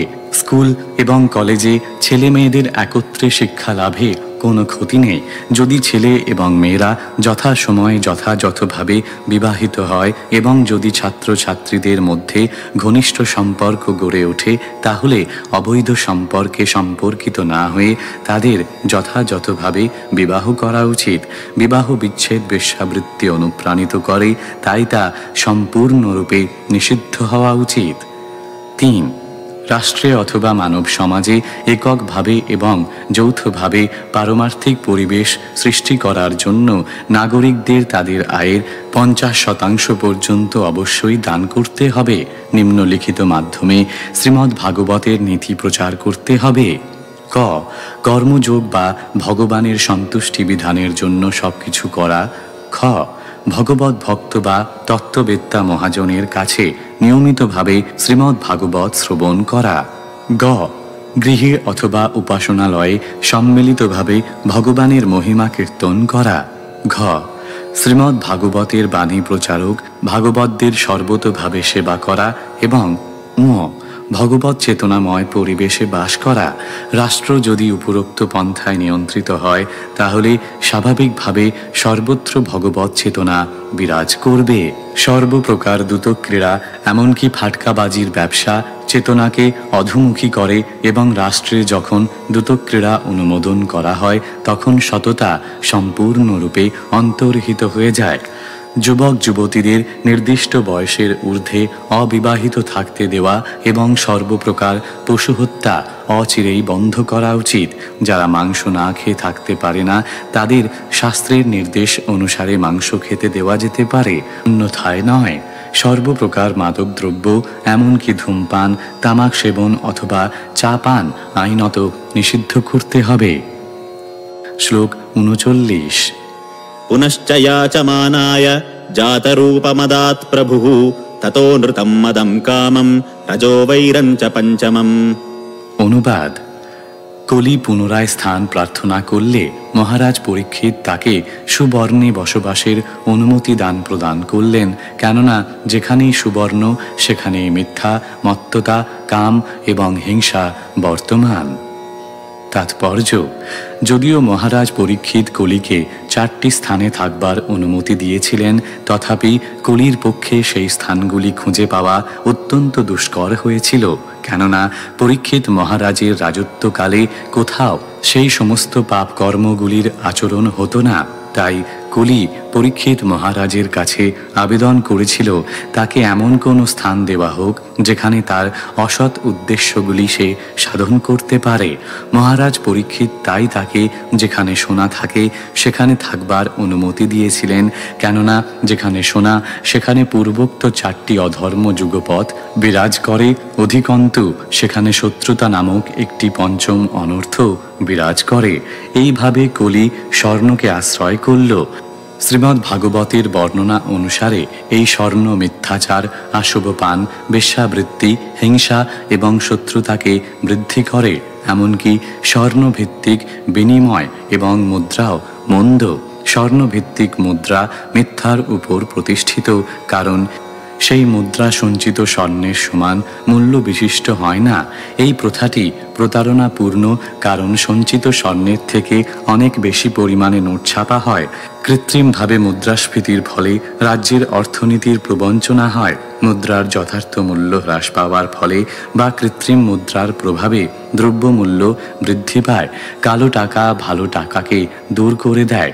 এই সমস্যা সমাধানের জন্য কাগজের নোটের পরিবর্তে বিনিময়ের মাধ্যম স্বরূপ স্বর্ণ মুদ্রা ব্যবহার করা উচিত এবং তার ফলে অর্থনৈতিক বেশ্যাবৃত্তি বন্ধ করা সম্ভব হবে।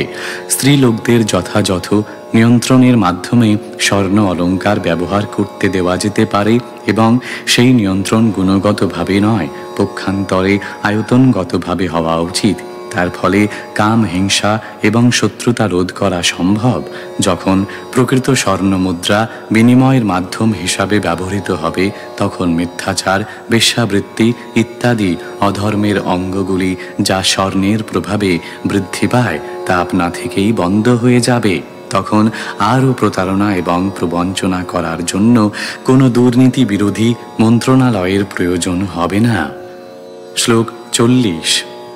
अमूनि पञ्चस्थानानि ह्यधर्मप्रभवः कलिः औत्तरेयेण दत्तानि न्यवसत्तन्निदेशकृत्। অনুবাদ: অধর্মাশ্রয় কলি উত্তরানন্দন পরীক্ষিতের আজ্ঞা শিরোধার্য করে তাঁর দেওয়া সেই 5টি স্থানে বাস করতে লাগল। তাৎপর্য: স্বর্ণভিত্তিক মুদ্রা প্রচলনের মাধ্যমে এইভাবে কলিযুগের সূচনা হল এবং তাই মিথ্যাচার, নেশা, পশু হত্যা এবং বেশ্যাবৃত্তি সারা পৃথিবী জুড়ে ব্যাপকভাবে বৃদ্ধি পেতে লাগল।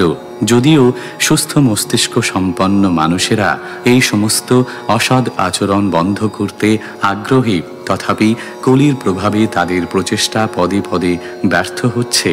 শ্রীমদ্ ভাগবতে সেই সমস্ত অসৎ প্রভাবগুলি প্রতিহত করার যথার্থ পন্থা বর্ণিত হয়েছে এবং সকলেই সেই পন্থার সদ্ব্যবহার করতে পারেন। শ্লোক 41। अथैतानि न सेवेत बुभूषुः पुरुषः क्वचित् विशेषतो धर्मशीलो राजा लोकपतिर्गुरुः।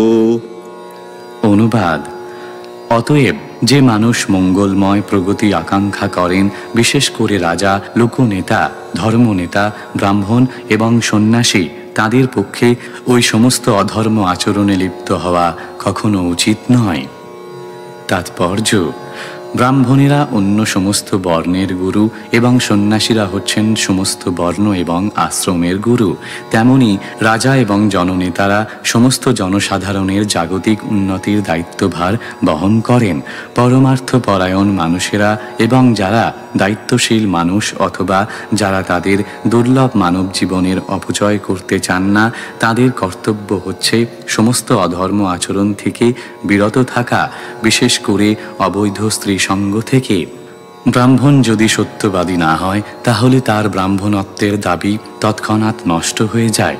সন্ন্যাসী যদি অবৈধ স্ত্রী সঙ্গে লিপ্ত হয়, তাহলে তার সন্ন্যাসী হওয়ার সমস্ত দাবি তৎক্ষণাৎ মিথ্যায় পর্যবসিত হয়। তেমনি রাজা এবং জননেতারা যদি অনর্থক দম্ভপরায়ণ হয় অথবা সুরাপান, ধূমপান আদি মাদক দ্রব্য সেবনে আসক্ত হয়, তাহলে অবশ্যই তারা জনসাধারণের কল্যাণ সাধনের যোগ্যতা হারিয়ে ফেলে। সত্যতা সমস্ত ধর্ম আচরণের ভিত্তি। মানব সমাজের 4 প্রকার নেতা, যথা সন্ন্যাসী, ব্রাহ্মণ, রাজা এবং রাজনৈতিক নেতাদের চরিত্র এবং গুণাবলীর যথাযথ পরীক্ষা নেওয়া অবশ্য কর্তব্য। সমাজের পারমার্থিক অথবা জাগতিক নেতারূপে কাউকে স্বীকৃতি দেওয়ার পূর্বে চরিত্রের উপরিউক্ত পরীক্ষাগুলি নেওয়া অবশ্য কর্তব্য।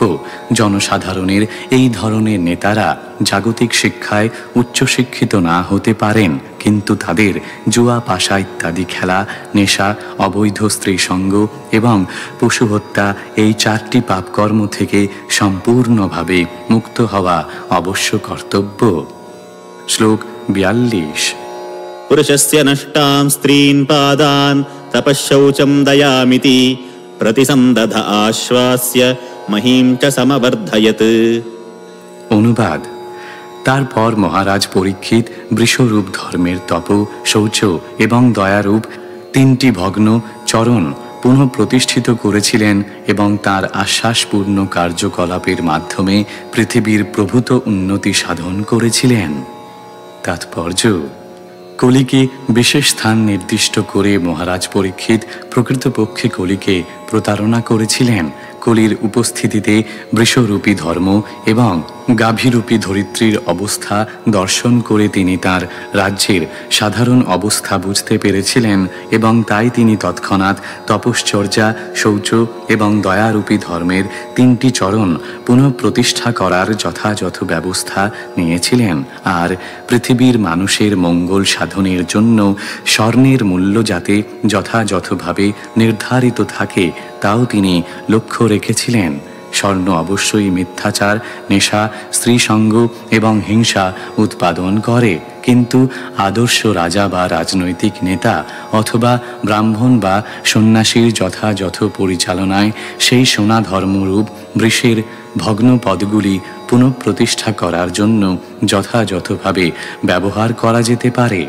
কলিযুগোচিত পাপকর্মের জন্য সংগৃহীত সমস্ত স্বর্ণ মহারাজ পরীক্ষিত তাই তাঁর পিতামহ অর্জুনের মতো সংগ্রহ করেছিলেন এবং শ্রীমদ্ ভাগবতের নির্দেশ অনুসারে সংকীর্তনযোগ্য অনুষ্ঠানের জন্য সেগুলি ব্যবহার করেছিলেন। পূর্বে উল্লেখ করা হয়েছে যে সঞ্চিত অর্থ বিতরণ করার জন্য 3 ভাগে বিভক্ত করা যায়। অর্ধাংশ ভগবানের সেবায়, 1/4 আত্মীয় স্বজনদের জন্য এবং বাকি 1/4 ব্যক্তিগত প্রয়োজনে। ভগবানের সেবায় অথবা সংকীর্তন যজ্ঞের মাধ্যমে ভগবতত্ব জ্ঞান প্রচারের জন্য যদি অর্ধাংশ ব্যবহার করা হয় তাহলে সেইটি হচ্ছে মানব সমাজের সর্বশ্রেষ্ঠ কৃপার প্রকাশ। এই পৃথিবীর সাধারণ মানুষেরা পারমার্থিক জ্ঞান সম্পর্কে সম্পূর্ণ অজ্ঞ, বিশেষ করে ভগবত ভক্তির বিষয়ে, এবং তাই যথাযথভাবে ভগবত ভক্তির দিব্য জ্ঞানের প্রচারই হল পৃথিবীর মানুষদের প্রতি সর্বশ্রেষ্ঠ করুণার প্রদর্শন। যদি সকলকে তাদের সঞ্চিত স্বর্ণের অর্ধাংশ ভগবানের সেবায় দান করার শিক্ষা দেওয়া হয় তাহলে অবশ্যই তপশ্চর্যা, শৌচ এবং দয়া আপনা থেকে প্রকাশ পাবে এবং তার ফলে ধর্মের 3টি ভগ্ন পদ আপনা থেকে সংযোজিত হবে। যথেষ্ট তপশ্চর্যা, শৌচ, দয়া এবং সততা উপস্থিত থাকলে মাতা বসুন্ধরা সর্বতোভাবে তৃপ্ত হন এবং তখন মানুষের সমাজ ব্যবস্থায় কলির অনুপ্রবেশ করার কোনো সম্ভাবনা থাকে না বললেই চলে। শ্লোক 43-44। স এষ এতর্হ্যধ্যাস্ত আসনম পার্থিবোচিতম পিতামহেনোপন্যস্তম রাজ্ঞারণ্যম বিবিক্ষতা আস্তেধুনা স রাজর্ষিঃ কৌরবেন্দ্রশ্রিয়োল্লসন গজাহ্বয়ে মহাভাগশ্চক্রবর্তী বৃহচ্ছ্রবাঃ। অনুবাদ। মহাসৌভাগ্যশালী সম্রাট মহারাজ পরীক্ষিত বনগমনে অভিলাষী পিতামহ মহারাজ যুধিষ্ঠির কর্তৃক অর্পিত রজোপযুক্ত সিংহাসনে সেই সময় উপবিষ্ট হলেন। এখন সেই রাজর্ষি মহাভাগ চক্রবর্তী মহাযশা পরীক্ষিত কৌরব রাজলক্ষ্মীর দ্বারা মহিমান্বিত হয়ে হস্তিনাপুরে অবস্থান করছেন। তাৎপর্য: মহারাজ পরীক্ষিতের অপ্রকটের অল্পকাল পরে নৈমিষারণ্যের ঋষিরা দীর্ঘকালব্যাপী সেই যজ্ঞ শুরু করেছিলেন। সেই যজ্ঞ 1000 বছর ধরে অনুষ্ঠিত হওয়ার কথা ছিল এবং শোনা যায় যে সেই যজ্ঞের শুরুতে শ্রীকৃষ্ণের জ্যেষ্ঠ ভ্রাতা বলদেবের কয়েকজন অনুচর সেখানে উপস্থিত ছিলেন। পূর্বতন কয়েকজন আচার্যের মত অনুসারে সাম্প্রতিক অতীতকাল ইঙ্গিত করার উদ্দেশ্যে এখানে মহারাজ পরীক্ষিতের রাজত্বকাল সূচিত করে বর্তমান কাল ব্যবহৃত হয়েছে। চলমান ঘটনার ক্ষেত্রেও বর্তমান কাল ব্যবহৃত হতে পারে। মহারাজ পরীক্ষিত যে আদর্শ প্রতিষ্ঠা করে গেছেন এখনো অনুসরণ করা যেতে পারে, এবং নেতারা যদি বদ্ধপরিকর হন তাহলে সমাজ ব্যবস্থার এখনো উন্নতি সাধন করা যেতে পারে। আমরা যদি মহারাজ পরীক্ষিতের মতো ব্যবস্থা গ্রহণ করতে দৃঢ় সংকল্প হই তাহলে কলির প্রভাবে সমাজে যে সমস্ত গ্লানির উদ্ভব হয়েছে সেগুলি রাষ্ট্র থেকে সম্পূর্ণরূপে দূর করে দিতে পারি। মহারাজ পরীক্ষিত কলিকে যে সমস্ত স্থানগুলি দিয়েছিলেন, কলি তখন এই পৃথিবীতে সেই রকম কোনো স্থান খুঁজে পায়নি, কেননা মহারাজ পরীক্ষিত অত্যন্ত কঠোরতা সহকারে সতর্ক ছিলেন যে তার রাজ্যে কোথাও যেন আসব পান, দ্যুতক্রীড়া, অবৈধ স্ত্রীসঙ্গ এবং পশু হত্যা না হয়। বর্তমানে রাষ্ট্র পরিচালকেরা রাষ্ট্র থেকে অন্যায় আচরণ দূর করতে চায়, কিন্তু তাদের মূর্খতার ফলে তারা জানে না কিভাবে তা করা সম্ভব। তারা দ্রুতক্রীড়া ভবন, মদ এবং অন্যান্য মাদকদ্রব্যের দোকান, বেশ্যালয়, প্রেক্ষাগৃহ ইত্যাদি খোলার লাইসেন্স দিচ্ছে এবং এইভাবে সব রকম অসৎ আচরণে লিপ্ত হওয়ার অনুমতি দিচ্ছে, এবং তারা নিজেরাও সেই সমস্ত আচরণে লিপ্ত হচ্ছে। এবার সেই সঙ্গে তারা রাষ্ট্র থেকে পাপ এবং অন্যায় দূর করার সংকল্প করছে। তারা ভগবান শ্রীরামচন্দ্রকে বাদ দিয়ে রাম রাজ্য প্রতিষ্ঠা করতে চাইছে। দুটি বিরুদ্ধ ভাবধারার সমন্বয় কিভাবে সম্ভব? আমরা যদি রাষ্ট্র থেকে সব রকম পাপাচরণ এবং অন্যায় দূর করতে চাই তাহলে আমাদের সর্বপ্রথমে সমাজকে এমনভাবে সংগঠিত করতে হবে যাতে সমাজে প্রতিটি মানুষ তপশ্চর্যা, শৌচ, দয়া এবং সত্য ধর্মের এই সমস্ত অঙ্গগুলি অনুসরণ করতে বাধ্য হয়। আর সেই সঙ্গে সেই অবস্থার অনুকূল পরিবেশ সৃষ্টি করার জন্য শুঁড়িখানা, বেশ্যালয়, কসাইখানা এবং জুয়া পাশা খেলার স্থানগুলি আমাদের অবশ্যই সম্পূর্ণরূপে বন্ধ করতে হবে। শ্রীমদ্ ভাগবতের পাতা থেকে এই ব্যবহারিক শিক্ষাগুলি আমরা পাচ্ছি। শ্লোক 45। ইত্থং ভূতানুভাবোऽয়म् অভিমন্যুসুতো নৃপः यस्य পালয়তঃ ক্ষৌণীম यूयं সত্রায় দীক্ষিতাः। অনুবাদ: অভিমন্যু পুত্র মহারাজ পরীক্ষিত এতই মহৎ গুণসম্পন্ন যে তার দ্বারা এই পৃথিবী শাসিত হয়েছে বলেই আমাদের পক্ষে এই প্রকার যজ্ঞ করা সম্ভব হয়েছে। তাৎপর্য: ব্রাহ্মণ এবং সন্ন্যাসীরা সমাজকে পারমার্থিক উন্নতির পথে এগিয়ে নিয়ে যেতে অত্যন্ত পারদর্শী, এবং ক্ষত্রিয়রা মানব সমাজে শান্তি এবং সমৃদ্ধি প্রতিষ্ঠা করতে অত্যন্ত পারদর্শী। এই দুটি বর্ণ সুখ এবং সমৃদ্ধির দুটি ভিত্তি স্বরূপ, এবং তাই সমাজের সর্বাঙ্গীন মঙ্গলের জন্য তাদের পরস্পরের সহযোগিতা বাঞ্ছনীয়। মহারাজ পরীক্ষিত অত্যন্ত দক্ষতা সহকারে কলিকে তার কর্মক্ষেত্র থেকে নির্বাসন দিয়েছিলেন, এবং তার ফলে তার রাজ্যে পারমার্থিক প্রগতির অনুকূল পরিবেশ সৃষ্টি করতে তিনি সক্ষম হয়েছিলেন। জনসাধারণ যদি পারমার্থিক বিষয়ে আগ্রহী না হয় তাহলে তাদের দিব্য জ্ঞান লাভে উদ্বুদ্ধ করা কষ্টকর হয়। ধর্মের চারটি মুখ্য অঙ্গ তপ, শৌচ, দয়া এবং সত্য পারমার্থিক প্রগতির ভিত্তি স্বরূপ, এবং মহারাজ পরীক্ষিত সেই অনুকূল অবস্থা সৃষ্টি করেছিলেন। তার ফলে নৈমিষারণ্যের ঋষিরা সহস্র বর্ষব্যাপী সেই যজ্ঞ অনুষ্ঠান করতে সক্ষম হয়েছিলেন। অর্থাৎ রাষ্ট্রের সহযোগিতা ব্যতীত ধর্ম আচরণ এবং দার্শনিক ভাবধারার উন্নতি সাধন সম্ভব নয়। সকলের মঙ্গলের জন্য ব্রাহ্মণ এবং ক্ষত্রিয়দের পরস্পরের সঙ্গে পূর্ণরূপে সহযোগিতা করা উচিত। মহারাজ অশোকের রাজত্বকাল পর্যন্ত সেই মনোভাব বিরাজমান ছিল। বুদ্ধদেবের বাণী প্রচারে মহারাজ অশোক প্রবলভাবে পৃষ্ঠপোষকতা করেছিলেন, এবং তার ফলে সেই মতবাদ সারা পৃথিবী জুড়ে প্রচারিত হয়েছিল। ইতি শ্রীমদ্ ভাগবতের প্রথম স্কন্ধের কলির দণ্ড এবং পুরস্কার নামক সপ্তদশ অধ্যায়ের ভক্তি বেদান্ত তাৎপর্য।